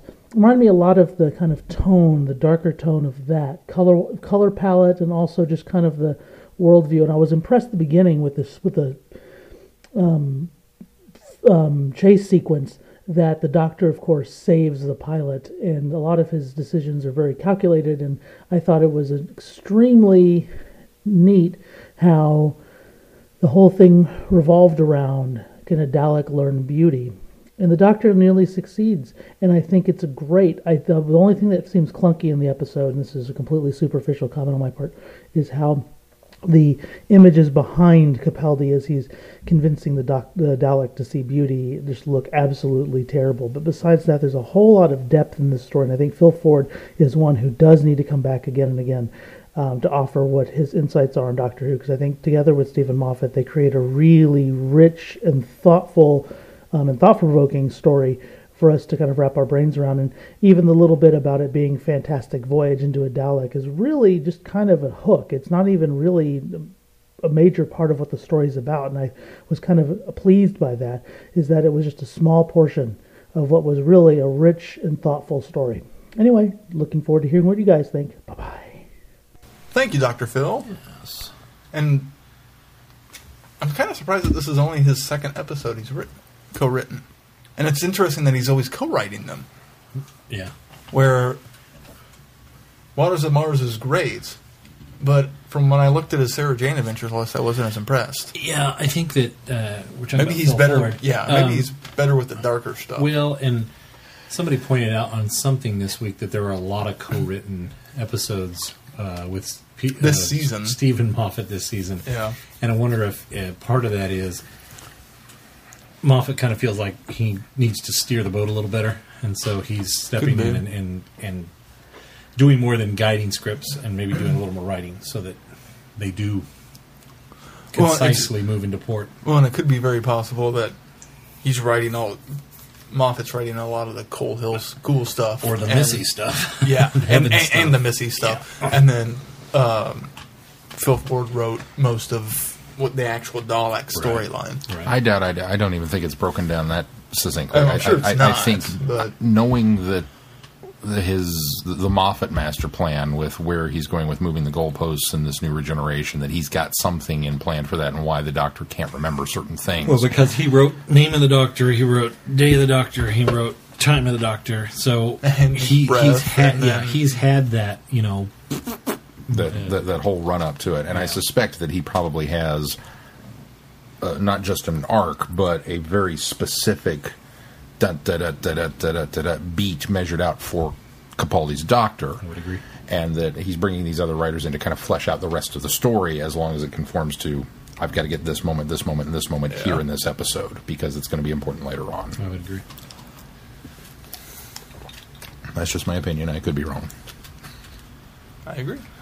Up next, Holly. Holly writes, Into the Daleks. Hey guys, I have to say I enjoyed this episode. We get a bit more of the Doctor's dynamic with Clara. He seems to be getting a bit better with his timing of when he tells her that he's going to be back or taking her back to a certain point in time. I'm really interested in finding out more about Danny Pink. I love the incredible voyage feel of the episode with the Doctor, Clara, and some of the soldiers get shrunk down and actually go inside the Dalek. I love the nickname the Doctor came up with. I agree. That was a nice, Rusty. Nice point. Clara even calling the Doctor out on him not believing the possibility of there being a good Dalek bring back some echoes of the 7th Doctor ebook that we read. Missy shows up again, still trying to put my finger on her. Guess we'll just have to wait and see. But I think, Glenn, you were kind of right on last week in saying that somebody's going to be saved in every episode. She continues, we finally get the Am I a Good Man scene, and Claire's response to him of that he tries to be. Well, I'll wrap it up here. I'm sure more feedback waiting. I'm looking forward to hearing everyone's thoughts on this story in next week's episode as well. Holly from Wisconsin. Thank you, Holly. Thanks, Holly. And we do have more feedback. Chrissy is next. Chrissy writes, The Beauty of Destruction, and wins the award for most poetic title of feedback this week. You're going to have to do not something what with title. your foot. I feel so bad that I'm kicking you. Yeah, that's all right. I'm all kicked back here, relaxing in this nice comfy chair I have this week. So. Dear I Vortex think we're going to have to boys, rotate Kick it. away. I think we're going to have to rotate the comfy chair out every week. We all take turns. Everybody gets a chance in the comfy chair. how come Bring out the comfy chair. the comfy chair? No one expects the Spanish Inquisition. You shouldn't have got me started, man. I'm telling you. As long as it's not made of plastic. Bring out the fluffy pillows. Oh, Lordy. Dear Vortex boys, this will be a short one since I'm doing family stuff this weekend. But I did get to watch Into the Dalek, and I'm sure I'll have more to say when I've had the time to think about it more. But there's certainly plenty to think about. At first, I was a little confused as to why they were trying to fix a broken Dalek when it was clearly a lot safer to leave it broken. But then the doctor explained that. Yet again, he still holds out hope that there could be just one good Dalek out there in the universe, and that maybe one good Dalek can influence the others. Of course, the plan goes completely to crap, and Clara has to go in and do a clever thing to save the day, which isn't entirely saved because the Doctor still harbors hatred of the Daleks, which is what Rusty fixates on when the Doctor tries to tap into his brain. The way they've set this up, with the Doctor wondering if he's a good man or not, I wonder if this season is going to be about the Doctor having some crisis of conscience or crisis of identity. We've already had the whole regeneration sickness, and he's supposed to be over that by now. 3 weeks, that should be enough time. It's certainly enough time to be getting into trouble while on the way back to Clara's coffee order. But I feel like there's something more going on here, that with this new regeneration cycle, the Doctor has to reset himself. But still with all his past history mixing in with the reset, so it's really messing things up. It's an interesting thought, one that I'm sure I'll revisit more as the season progresses. Other things. We've been told that Missy is the gatekeeper of the Nether Sphere, and she has referred to the Doctor as her boyfriend. Theories abound if she's the Master or the Rani or some Time Lord, but this episode makes me wonder if there isn't something else going on here. I wonder if Missy is actually a version of Death, or the Grim Reaper of the universe. Since people tend to die when the Doctor's involved, I wonder if she's supposed to be some quirky angel of death that scoops up the people who die because of the Doctor's actions, and she thinks of herself as having this close relationship with the Doctor because what he does. What she does. Because of what she does. Got it. That scene with Gretchen getting attacked by antibodies in order to help the Doctor, and then she ends up in Missy's parlor having tea, kind of gave me the idea. Also, I really like Danny Pink so far. I'm interested in what his story is going to wind up being. He's clearly not a Mickey the Idiot sort of character. I'm sure we'll get there, but I did like his introduction. All in all, this was a great episode, lots of things to dissect and think about when I finally get a chance to sit down and think about it, and I really enjoyed it. Okay, that's all I have time for. I'll talk to you all next week with news of the Two Doctors panel from Salt Lake Comic-Con. If you haven't heard the news, Colin Baker and Paul McGann are coming to Salt Lake, and I'm going to get to see their panel, and I am super excited. It's like the universe is making up for me having to miss Galley back in February. Bye for now, Chrissy. Chrissy, trust me on this. Bring a tribble. You'll understand when you get there. Thank you very much, Chrissy. And finally, Last but not least is Eric. yes, Eric writes, "Hey guys, well, I was pleasantly surprised to my excuse me.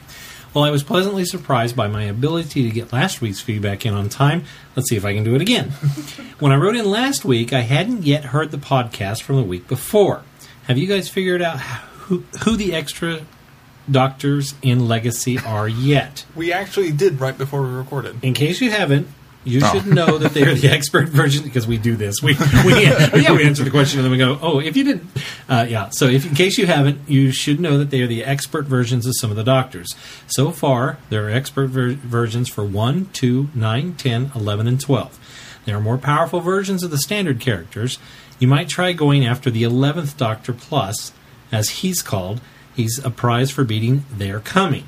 It's the easiest of the experts to beat. While we were on the topic of Legacy, did any of you think that it was odd that we got Danny Pink today?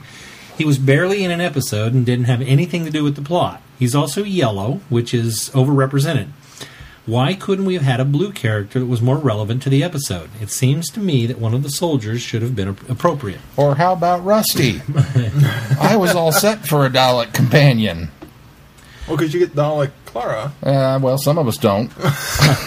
Despite how many times we try to unlock her. I think the idea, because this was his introductory episode, this is his introductory to Legacy, and I think that's simply where they went. And he's a recurring character. My biggest problem with it is that he's not a healing character, that he doesn't use pink gems in some way or another. Well, it's in his name. Yeah, but it's in his name, but he's not a soldier. His character, he's ex-military, so... Oh, his ability makes sense based on who he is. But he's Danny Pink. And it had to be something pink. And if they were going to do a blue character, they need to do Journey. Yeah, Journey Blue. Journey Blue. Which they may eventually. I'm sure they will once they add full Series 8 content instead of just the isolated episodes. Yeah. He goes on to say, also, Sean, I haven't heard your tales of the Stargate Con and Stardate binge watching with Mel. What a coincidence. I had just decided about a month ago that 17 combined seasons and a couple of TV movies seem to indicate that the franchise can't be crap. Well, there's your answer. I am now 3 episodes into season 3 of SG-1. And I did hear you correctly that they blow up the Goa'uld homeworld. Thanks for that. Hey, Eric. Spoilers. Spoilers, sweetie. All right, as for your comment that I should be writing for Doctor Who, well, I'm flattered, but I'm not sure about actually writing them and having to come up with witty dialogue. The job I'd rather have is one I don't think is ever hired. I want to be the guy that sits with the writers and helps them refine their ideas, come up with new ones, discover plot holes, and prevent continuity errors. You're absolutely right. That job is available. That job is available all the time. It's called showrunner. Now, it used to be script editor. For a lot of series, not just Doctor Who. No, a continuity guy would be Yeah. would be nice. Which reminds me, if you're up for suggestions of things to review, I've come across something I think would be good if you can get your hands on it. It's Virgin's Doctor Who Decalogue 3 Consequences. It's a short story anthology linked in both plot and theme. From what I've read about the 8th story, Continuity Errors, reviewing it would be in line with some of the other podcasts you've recently done, and it would be especially good if you reviewed that one particular in the beginning of January, say the 6th. That's oddly specific. All right. Put it on the schedule, Sean. Ominous. I like it. Now, into the Dalek. I'm looking forward to the next episode, Robot and Sherwood. Yeah, I'm tired of sounding so negative, but this episode just seemed like deja vu. Haven't we encountered Daleks seeming to have a conscience before? Haven't we been told about the Doctor would make a good Dalek? When Clara keeps challenging the Doctor's assertion that there can be no good Daleks, why couldn't she have remembered that she was once a good Dalek herself? Well, can't we just have a break from Daleks for a while and bring them back only when the story is sufficiently good and novel? Well, it's late. I'm getting incoherent. You need to actually receive this later, Eric.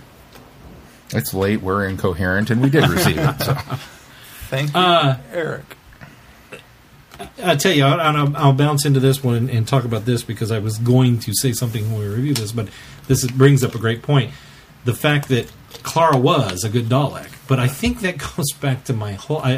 I'm grasping onto this, and it's presumption on my part because I can't find anywhere that solidifies this rationale that I have that Clara does not remember any of her lives while she was in the Doctor's. They've given the impression that she kind of remembers, but not fully. Right. So which I'm fine with, but that's their way of saying when we want her to remember, it's okay. When we don't, we don't. I think that's a fault. That's a fault of the show. Is I think they need to nail that down. They need to explain. Who knows? That might come up. I was kind of surprised there wasn't some sort of reference, at least from Capaldi, of you were once a good Dalek.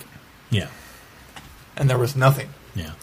It's one of those catch-22s that I'm with you. It fixes a lot of things that I needed to fix. It fixes deep breath. It fixes a little bit of this. But at the same time, it's such a... This is the thing that drives me absolutely nuts, is I hate saying this, because I love continuity. I love it when things line up. And when you see this happens, and this happens, and this happens, and this happens, you get that little chain of events. And Doctor Who very much loves to take continuity, ball it up, and throw it away. Because it just... ain't nobody got time for that. We're telling stories, And so it's fun, but yet it's still very frustrating. Because it's like, where's the continuity at? Where is the solidification of this idea that we thought we had? And I think they do it on purpose. I really genuinely think the Doctor Who production office is like, no. Like, there is a guy sitting there whose job is continuity, and he brings the scripts in and goes, no, you can't reference that. We're not going to talk about that anymore. I mean... Well... We're done with that. We're done with that. On that note, I think I think there's some forgiveness when there's real loose continuity between what we see today and what we saw back in the first go-around in what we call classic Who. But I always seem to think that they stay relatively within the continuity since the series restarted in 2005. They try not to contradict themselves too much. They really don't. No, they really don't. And so I think that the big gap is, but then when little things like this do crop up in this new series, in this new season, where why doesn't Clara remember this? Why isn't that reference made that Clara was a good Dalek? Why don't they tell us why she has such a problem with regeneration when she's experienced all the past life skills? Yeah. So now we're getting into that issue where we used to be really good about it. Now it's like almost maybe it's more obvious because it's not. So, and I suppose we can always fall back on the grand old, he's rebooted the universe. So Universe 2.0, all bets are off, I don't know. I don't know where you go with it. So I agree with you. I think the continuity fix too started with Stephen Moffat with the crack, because I brought this up last week or 2 weeks ago. It was when he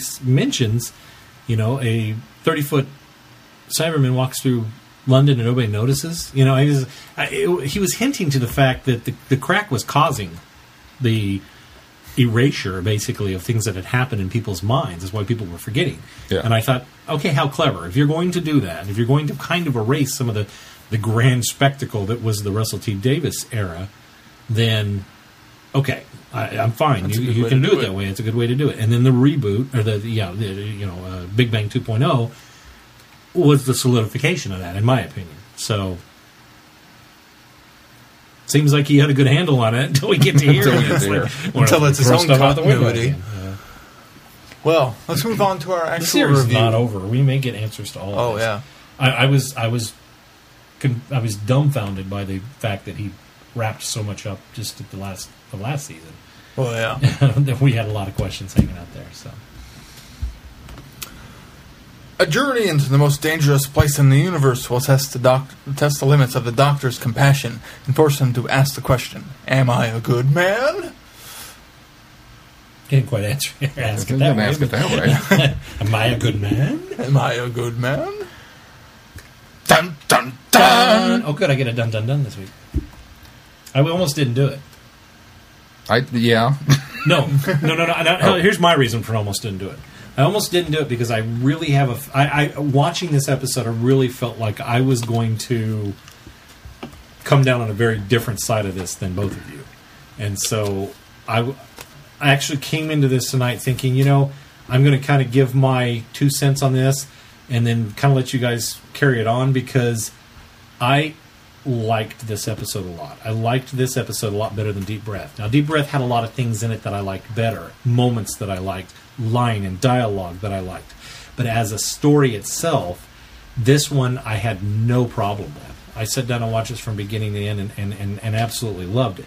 Now, number one, it has Dalek in the title, and I am biased. So that's another reason why I'm not going to wax lyrical about how great this episode was, because I already had a predisposed position on it before I even started watching the episode, and then it got all that much better when we took a different approach with it, a little different approach with Dalek, because I hear what some of the complaints are, and I understand. The other thing that about this was this really felt like, and I'm hesitant to say this because I don't want to sound like one of those guys, those crotchety old guys that say, "Oh, this isn't Doctor Who. I don't like this because it's not Doctor Who." And because I tend to say that every once in a while. But this episode, at the sake of being mocked for that, felt like Doctor Who. This really felt like an episode of Doctor Who to me. And so I naturally was able to just kind of be comfortable about it and enjoy it, and kind of enjoy the ride. And again, there are some issues that were brought up in our feedback that I completely see your point, but I didn't have any reservations or issues with that because I was just quite enjoying the story. So that's kind of my mini review there. I really, really liked this episode. I thought it was okay. I wasn't wowed by it. I think there were a lot of really cool ideas in it. I like the tone of it, the feel. The flavor. It did kind of harken back a little bit to 9 Daleks, or first Dalek story, Dalek. I mean, you could probably pull those two up and find a lot of parallels there. Especially it's kind of interesting in how far we've come in 8 years, where, we know the Doctor's got bias against the Daleks, and reading that ebook story really kind of almost helps this story even more, because it lends to that idea even more. But it's interesting how it's in Dalek that the Dalek says to him, "You would make a good Dalek." Now we have a Dalek saying to him, "You are a good Dalek." We went from "you got the capacity to be a good Dalek" to being a good Dalek.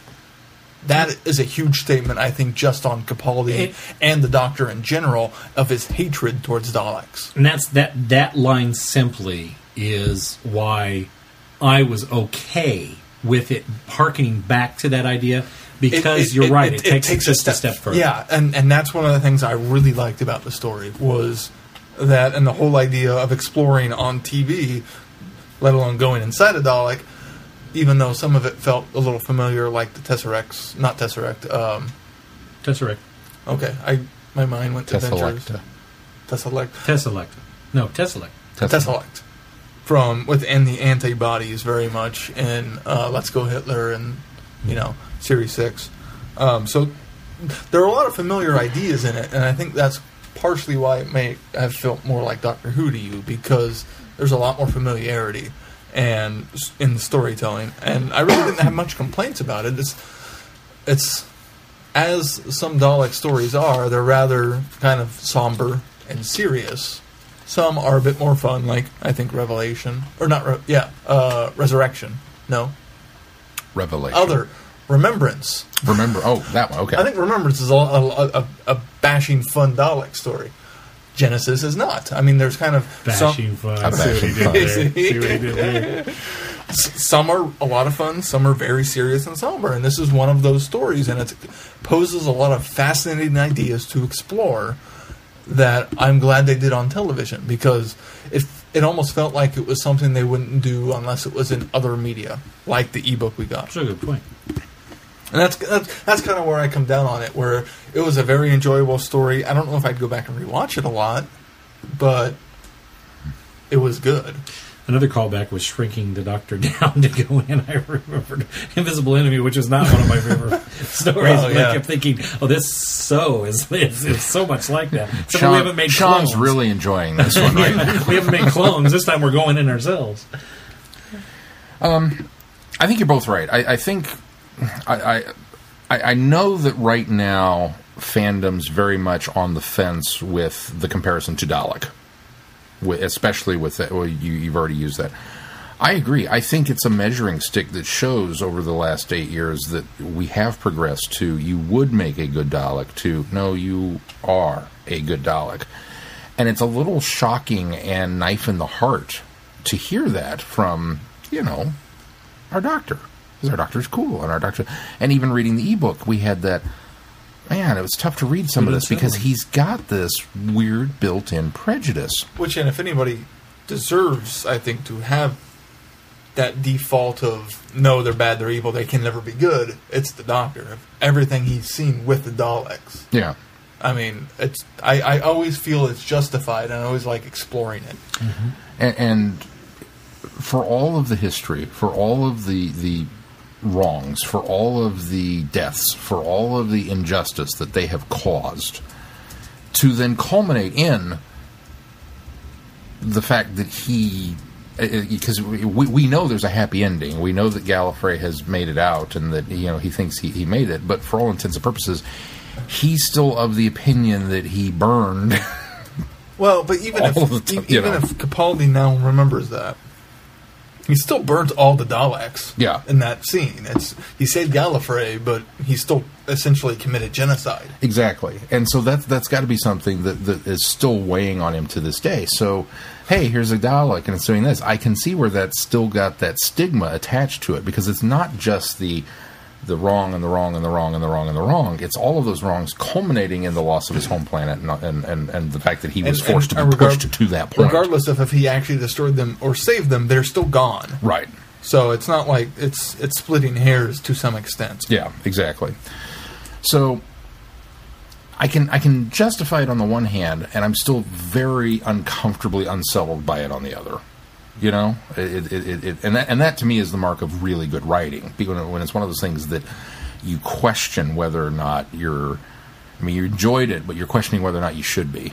I think is really good. I think pretty much everything that our feedbackers have sent in tonight has been really kind of right on the money in some regards. I thought the production design was phenomenal.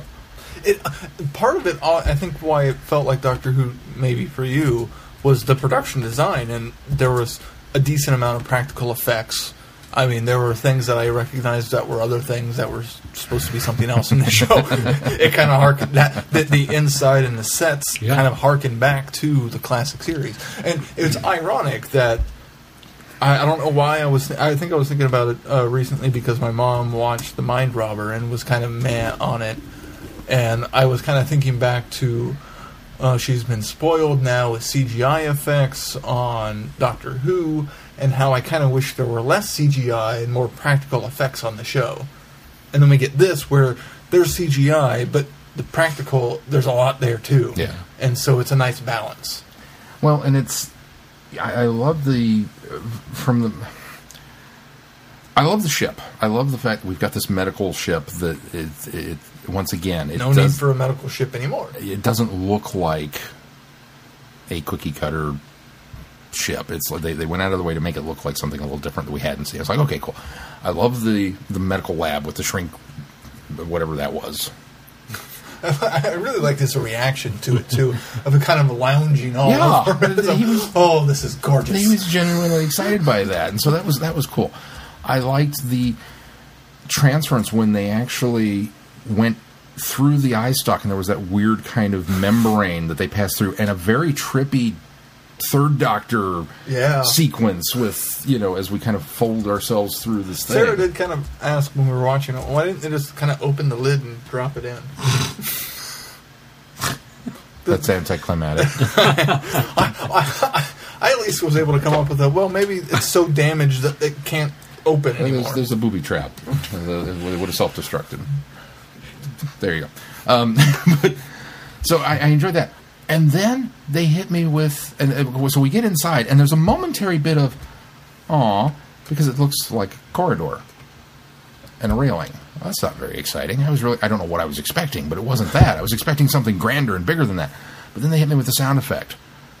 That the inside of the Dalek has that boom, boom, boom, boom noise that's constantly going on. It's the ship noise. Yeah. That's what the first thing I keyed on when I heard that. I told Caitlin. I said, oh, "That's that same noise." Because she was we had the volume up quite a bit. Of course, the subwoofer was going, and I've got the printer sitting up there, so it's rattling, and it starts off with just that real, so you don't really hear it as they're going through that little phase shift, and it's not until they're actually into the corridor when they get into the hallway that you recognize the sound. And I said, oh, that's the sound that you hear every time you're in a Dalek ship. You actually hear it inside the Dalek too. Yeah, I got real excited by that. That was a really cool moment. Well, I like the question that Clara asks about it and how it's the neural view. So it very much feels like you're walking down the eye stalk. Yeah. Which I thought was really neat. Yeah, so there was a lot of really cool stuff.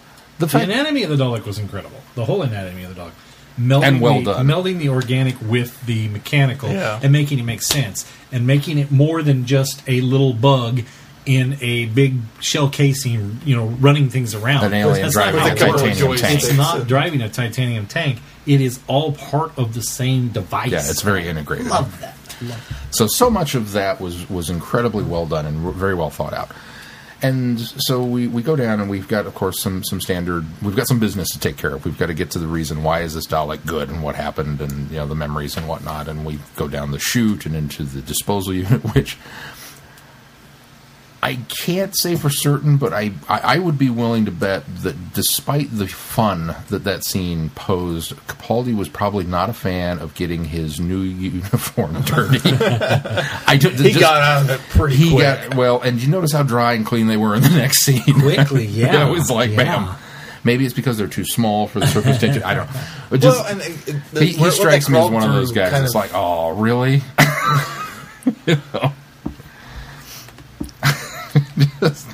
I'm sorry, I didn't mean to rush it. What they crawled through, with the way it was lit, almost seemed like it would have dried them anyways. That's the impression I got while watching it. I think they commented it was hot. That it was really good. I have a problem with the fact that they were dry in the next episode either, or next scene. But so we get down there, and again we're given this wonderful, this makes sense, bit that there is this dead material, and it's got to have all this. Okay, cool. I'm on board with all of this so far. And so we get through the running about business, and now we're actually to it's a damaged reactor, and it saw this star being born and all this kind of stuff. And I love the fact that he's talking to Rusty and that he's named it, and, okay, this is great. And we fix it.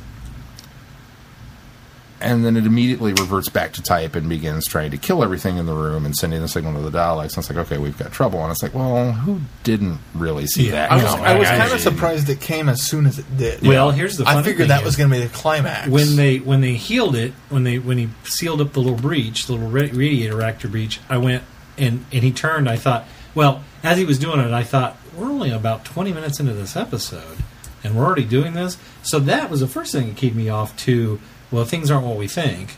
And then when it did happen, he cured and he fixed it, and the Dalek suddenly goes back to evil. That was my initial thought was, well, I just saw that coming because that's just the way. That's how you do Daleks. You can't have a good Dalek always. Can't have a good Dalek. So when we get to the let's open my mind and kind of project and look at the universe and make the Dalek question what's going on, I was like, this is going to be awesome. This is going to be great. This is going to be fantastic. And I did not see that coming, that it was going to see the prejudice and the hatred and the and Capaldi really he acted the wheels off of that with trying to be no, you've got to look past that, but still not necessarily ignoring that it's there. Yeah, you know what I mean. And so that was a little crushing to get that. I thought Clara was great. I liked the fact that she stood up strongly to him, to the point of slapping him and going, "What's up with this? This is not, how this works." And I like asking the right question. And asking the right question and being the clever person who has to go do something clever to open all this stuff up. And then it ends. And the Dalek gives that pronouncement of you are a good Dalek. And all of a sudden, all of the enjoyment that I was getting out of this got pushed to the back burner. And this problematic question started poking around in my head. It was like, was this a good thing? Is this a good episode or not? Because it's making me question all this. And there's a part of me that thinks, yeah, absolutely, it's a great episode. There's another part of me that's like, I'm not so sure that I like the direction this took. And I think it's just, I need to percolate it. Now, I did only get to see it the once. So unlike Deep Breath, where I had multiple viewings, so there was still a lot of the little jokes and some of the dialogue that I missed out on just because it's accent and flying very fast and furious. But that's one thing about the story was there's not as much jokes. There's not a lot of times I chuckled during it. It's pretty, well, I mean, there are a few. There are a few nice lines. Well, in we it. do a lot of that with Danny and Clara. Yeah, and those scenes are wonderful. Yeah, it's so nice to have this. Everything that was said at Coho School was great. I didn't have a problem or care about anything that was going on because it was just such wonderful, real people interacting with each other there. I thought that was marvelous. One of the other great bits I really liked was when he brings Clara back and is introducing him to people, or her to people, and this is my carer. Yes, well, my carer. She cares, so I don't have to. The whole lines before that. This is the soldier, one with a gun. She's a shoulder. This is the soldier. This is the boss. You still the same one? Yes. Yeah, he's her uncle, but I might have made that up while they were talking. That was just such a great, especially coming off. He's still so disconnected as far as his just the way he processes things. Well, and especially coming off that scene in the bedroom from I generally catnap. You waiting for my turn to talk. Yeah, exactly. That's what I now expect from this doctor is he fills in the gaps, and if they're wrong, oh well. Yeah, that's true. That's one of the things I'm really going to like about him. This is the interesting bit for me is that I really, really liked this episode. But whereas last week I felt Capaldi was the strongest thing about Deep Breath. This one I think a bit more of the background. Well, I think this one the story took center stage. Yeah. Which is fine. Yeah. But Capaldi almost took a step backwards for me. Not that I don't love him, because I do, but my doctor is in there somewhere, and I haven't found him yet. Mm-hmm. You know what I mean? See, I'm enjoying the performance, but he's still.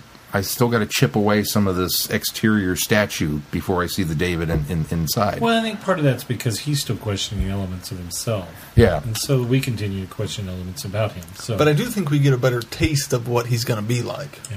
I think so. Or flavor? Or flavor. Sorry. We get a taste of his flavor.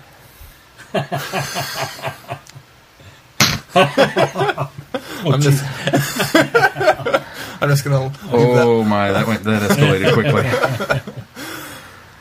Well, because he's also very prickly in the beginning. Yeah. With Journey of no, don't do it like that. Yeah.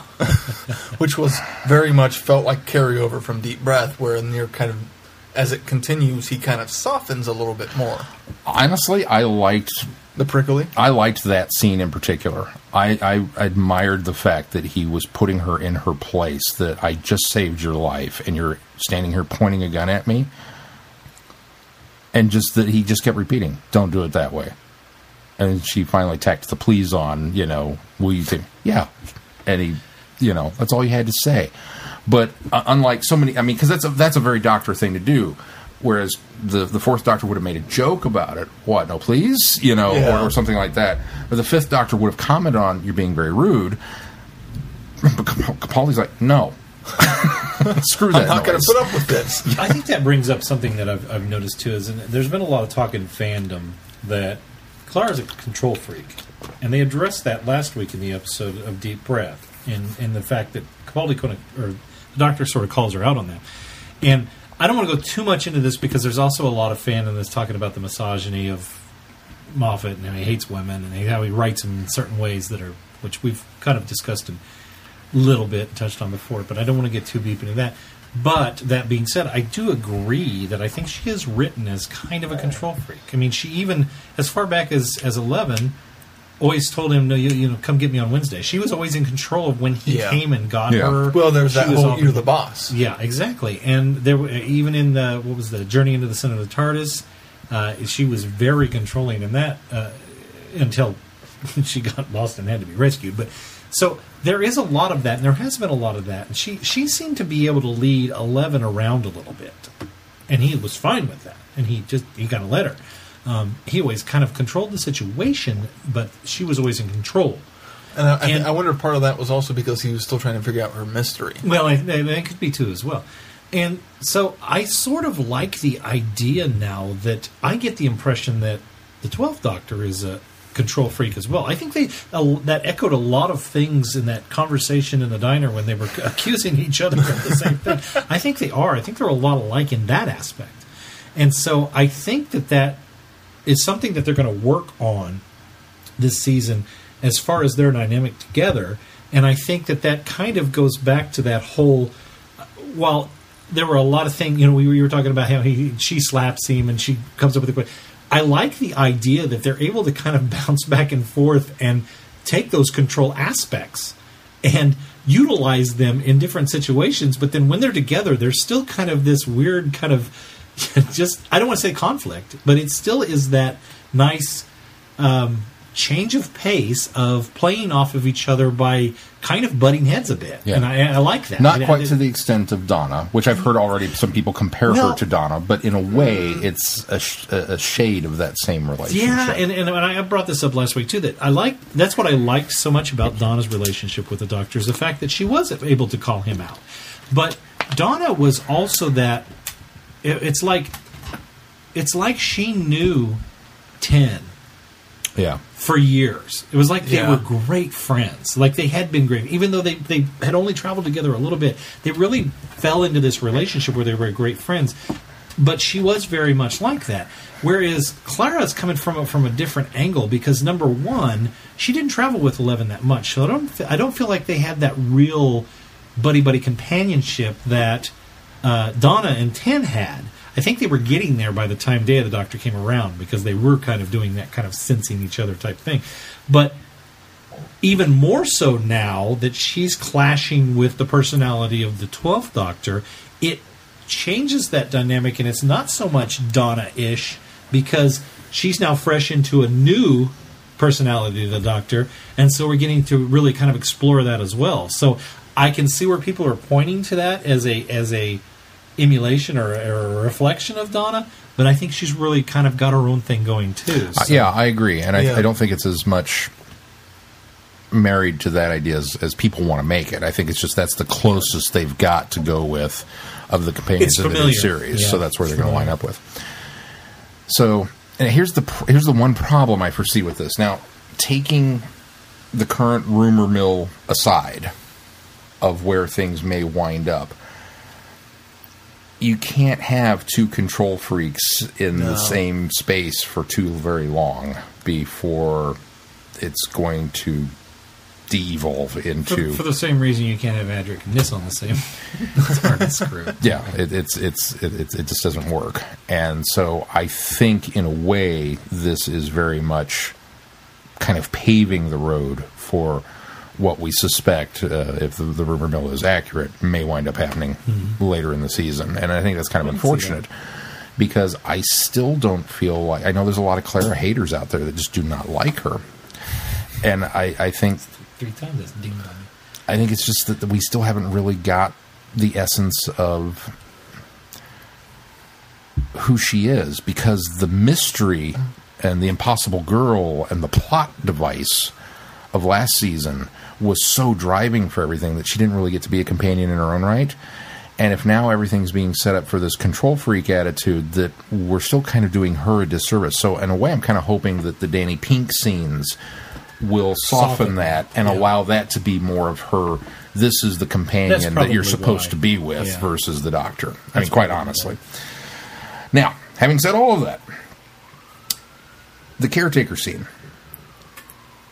I watched that, and she just popped into this, here we are, we're having tea and crumpets and doing this stuff. And I thought, why is Madame Kavorian all over again? See, that's why I said last week, if they did this where at the end of every episode we did that. In fact, if this had been placed at the end of the episode, I would have been fine with it.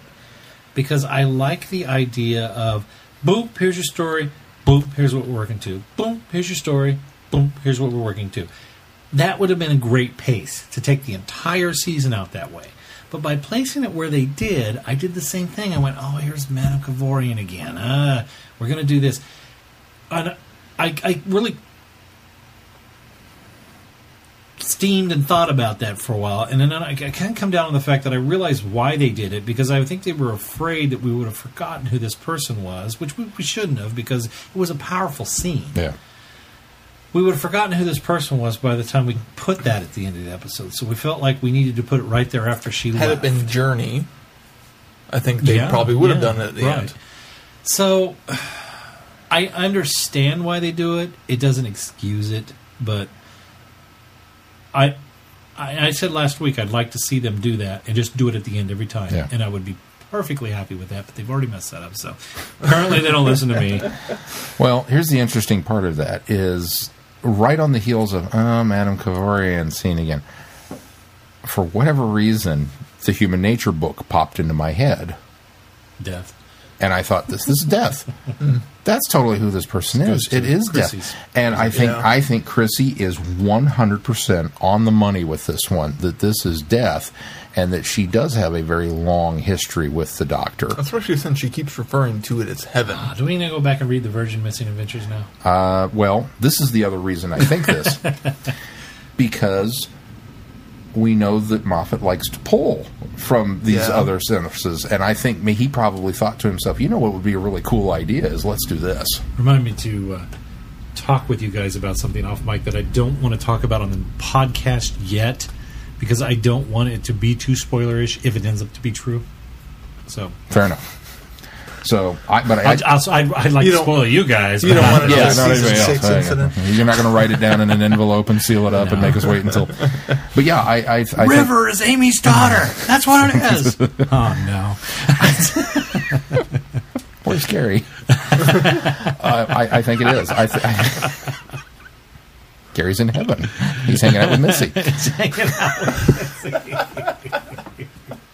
It'd be great if at the end of the entire series, they go back and they revisit. The first scene is heaven, and we see all of the people that have ended up there from every episode from there. And back in the corner is Gary Busey. Just hanging out. Hanging out. Nobody would get it, but we'd get it. Well, fans of Leftovers might. But I think that's one of those things. I think Moffat thought, hey, it'd be kind of cool. And so I think that it is that she has this, not necessarily warped fixation on the Doctor, but that in a way he's the best customer. And so she does feel like the boyfriend because in some way, shape, or form, she is constantly being reassociated with him through the people that wind up getting offed. So I think, Chrissy, I think you nailed it on that one. Definitely an interesting idea.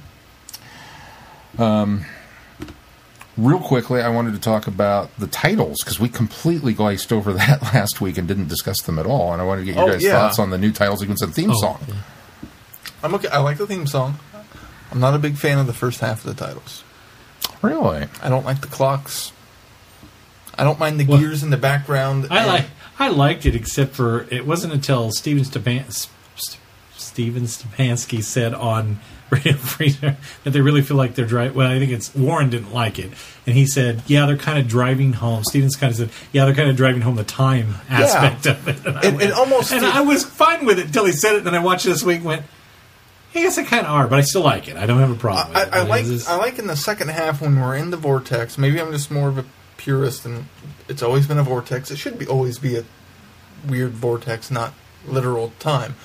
But that subtle hint of the gears and the clocks and that I'm okay with. But let's go right through the face of that clock. I like that. I don't, something about it just feels too on the nose. Does it start at 12? I keep forgetting to look. It better. It should. It should start at 12 and then start spinning. But I need to go back and look. I don't know. The only word I can come up with is it feels too American. If an American... Ooh, ouch. If they did an American version of Doctor Who, I would expect clocks all over the place for the opening credits, and that's what this feels like. So I didn't get that. That's just me. I like it. I think it does. Once his eyes appear, I'm fine with it. I like it the rest of the way through. I see the point of driving the time issue, but I don't know. I thought it was cool. I think it's cool. I love it. I'm glad that guy got recognition for it as well. It's cool that the fan did that. I completely agree there. It's just theme song is taking me a little bit to get used to because it almost feels like more of a callback. It feels classic-y to me. So much more electronic. And then it wasn't until I listened to Radio for Scarro that somebody pointed out that it kind of harkens back to that Sylvester McCoy theme, which I don't like that much. And probably because of that really high. And that's another thing that I wasn't quite sure, and then I thought, okay, it's okay. I mean, I don't hate it. This is fine. I think I've liked other more orchestrational type themes better that we've kind of gotten used to, but I was okay with it until I started playing Doctor Who Legacy after the update. And if you've got it setting anywhere, it goes on repeat. And pretty soon all you start noticing is that... That's why I play with the sound off. Yeah, and so now that's grated on me a little bit so that when I go back and watch the episode, I'm like, oh, it's really noticeable. I love the open.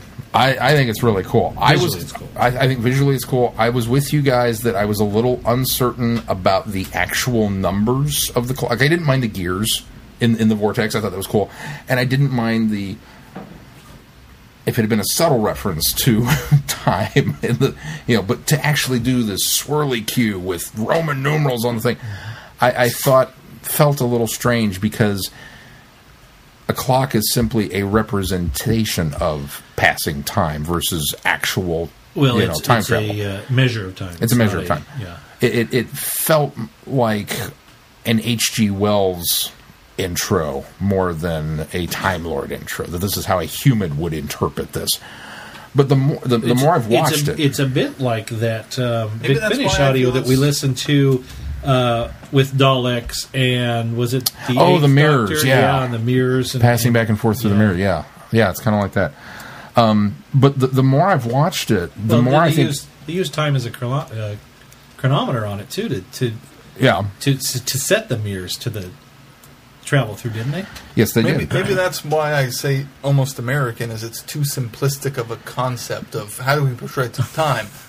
Clocks. Well, and going back to the American Doctor Who with Doctor Who the movie, he sets a destination time by actually rolling a calendar date back to we're going to go back to yesterday, and so there's that. That's a good point. But when you break it down, like you said, you like the second half, but not the first half. It really is time and space that there's a definitive break point that this part of it is all clocks and gears and time facing, and then that goes away in the spiral and we have stars and nebula and planets, and so it kind of really illustrates the TARDIS doing both, which is something that I felt the time elements were missing. As much as I love the McCoy open, I felt the time elements were kind of missing from that because there's no vortex. Yeah. And I felt like the space elements, the space elements maybe were missing a little bit in some of the other ones. So, the most recent Matt Smith ones, I felt were too space heavy. They were cool, but they weren't. The more I go back and watch those, the less pleased I am with them. I think is probably the way to say that proper. As far as the theme goes, I love it, but I think it's more appropriate for a different Doctor. I think with the darker tone that we're getting throughout the series so far, it's kind of. I think this is an example of where I would have rather had something a little closer to what we got in season 3 with the drums and the heavy. Let's emphasize that part of the theme as opposed to the ooh-wee. I don't know. I mean, maybe it's just a personal preference, and Moffat said, "I like this. Okay, go with it." And I don't know, but I think it would have matched better how to many put that different with versions of this has Murray Gold done now? a lot. Maybe he's getting tired of it. He's just like, this is the only thing I can come up with that's different. I never had. I listened to an interview with Murray Gold, and it sounded like he never has any time. It sounds like he rushes right in to do this stuff, and everything he produces, I think, is phenomenal. I think he's doing a wonderful job. But it sounds like he throws a lot of stuff together because of the time constraints of the elements. So. now, has anybody heard the Doctor's I was theme just yet? about to ask that. I did not notice any music in this I haven't episode. noticed it yet. Yeah. I haven't noticed it yet. I'm kind of waiting for that moment, and I think maybe that's why. You would think it would have played in that scene with the Dalek where he's doing the mind meld and whatnot.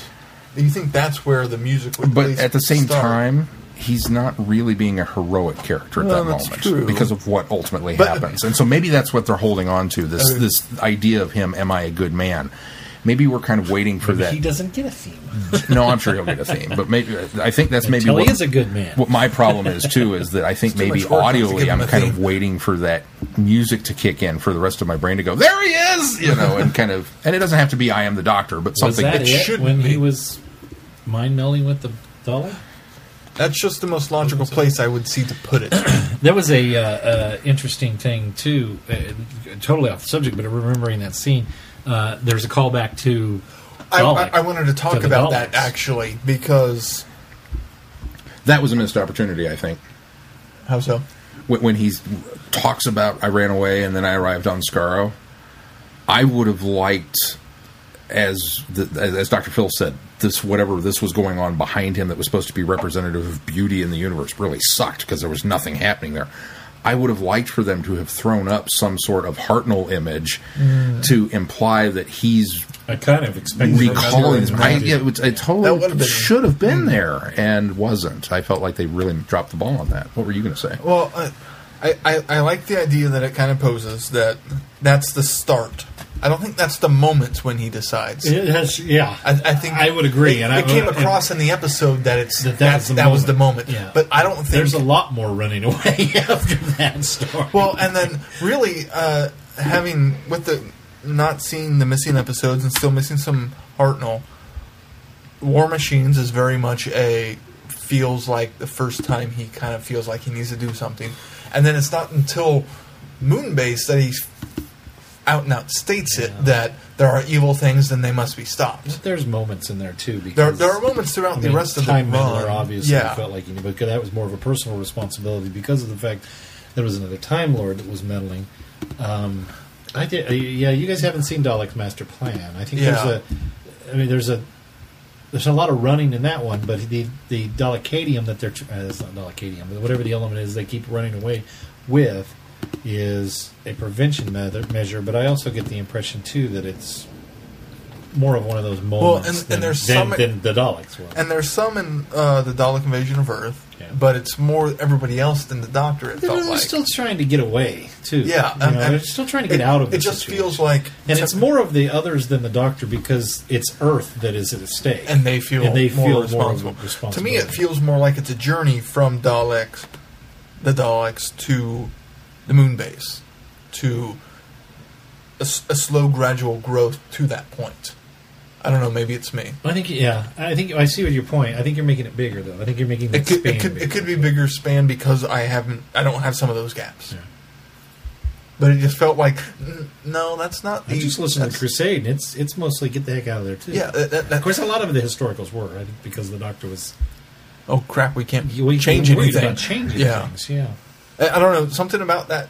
I like the callback, but it felt more like Galaxy 4 is a good one, though. it was one where Is that's the Doctor- yeah, that was your first instance with the Daleks, Well, wait but till that's not what. Wait till we do Galaxy 4. I think you'll see that same Maybe that. moon-based mentality there. Okay, Although, again, That's probably not so much true either, because it's more of a helping somebody out. It's more of an arbitrator, not arbitrator, a mediator situation in that for the majority of it, and then the situation is which side to take. So that I'm talking way beyond stuff you guys even know about. I think if they had phrased it in the aspect of Where's Gary? Where's Gary?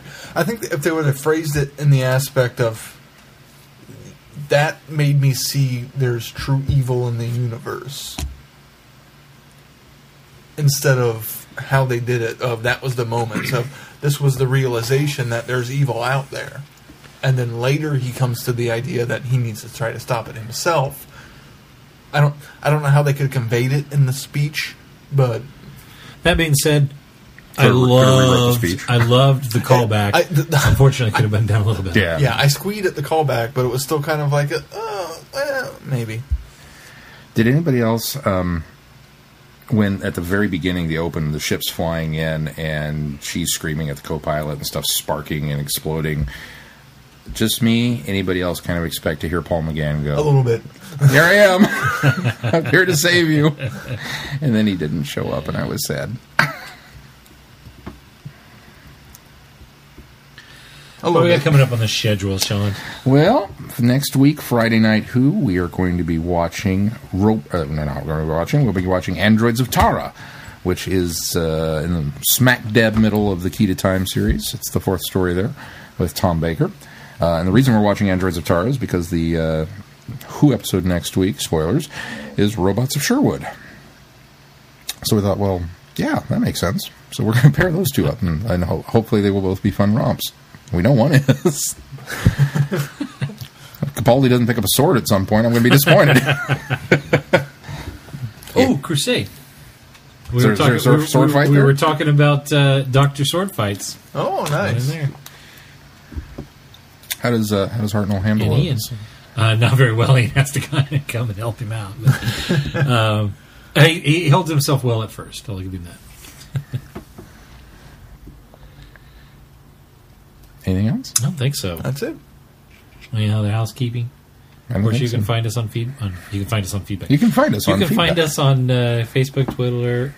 Good. Somebody else take this over. I can't talk apparently now. We're on Facebook. We're on Twitter. We're on Google+. Tumblr. Dr. Who Book Club on Goodreads. Patreon. Also, we are soliciting subscriptions still for Patreon. Please, please, please, if you can, give so that we can move over to our new server very soon. That's happening soon, by the way. So, if there's any blackouts or dark time, then you'll know. These guys didn't get their server. No, we'll call it the wilderness years. It was the wilderness days. Hopefully it's only days. Hopefully not. That being said, also if Patreon's not your thing and you can't subscribe monthly, we understand. But there's also a Spreadshirt store on our website where you can buy Traveling the Vortex merchandise. And I promise to get some more designs up later after we get some of those approved between the three of us. And the Amazon store is still there. I did take Gimmick Tees down if you guys have been missing that. We had some issues with the affiliates. It had nothing to do with us. It was a business issue internally. So that is gone, but our Amazon store is still there. And if you see something that strikes your fancy and you're wanting to buy some Doctor Who merchandise, please look there first, because proceeds from that also go to us, which then in turn goes back into this podcast so that we can continue to bring it to you. Anything else? Where's Gary? All right, that's going to do it for this week. Until next week,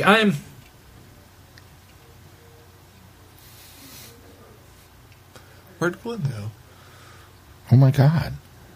Maybe he found Gary. Well, that's not something I ever expected. Yeah. Wait, Glenn? You didn't... Or Gary? Which one didn't you expect? Both. Okay. Well, now that Glenn's gone, we can talk for another 3 hours. That's true. There's no ball and chain hampering our discussion time. Now a Mac. And you get a Mac, because he just... disappeared. Just toink. Gone. Should we save that for next time? Yeah, we'll save it for next time. Okay. Well, I'm Sean. I'm Keith. Oh, I'm waiting for my cue, and there isn't one. Good night, everybody. Be seeing you.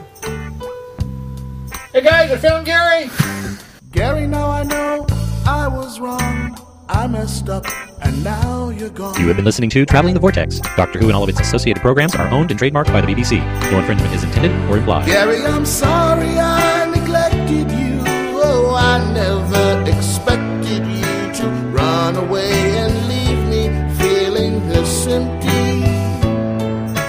Your meow right now would sound like music to me.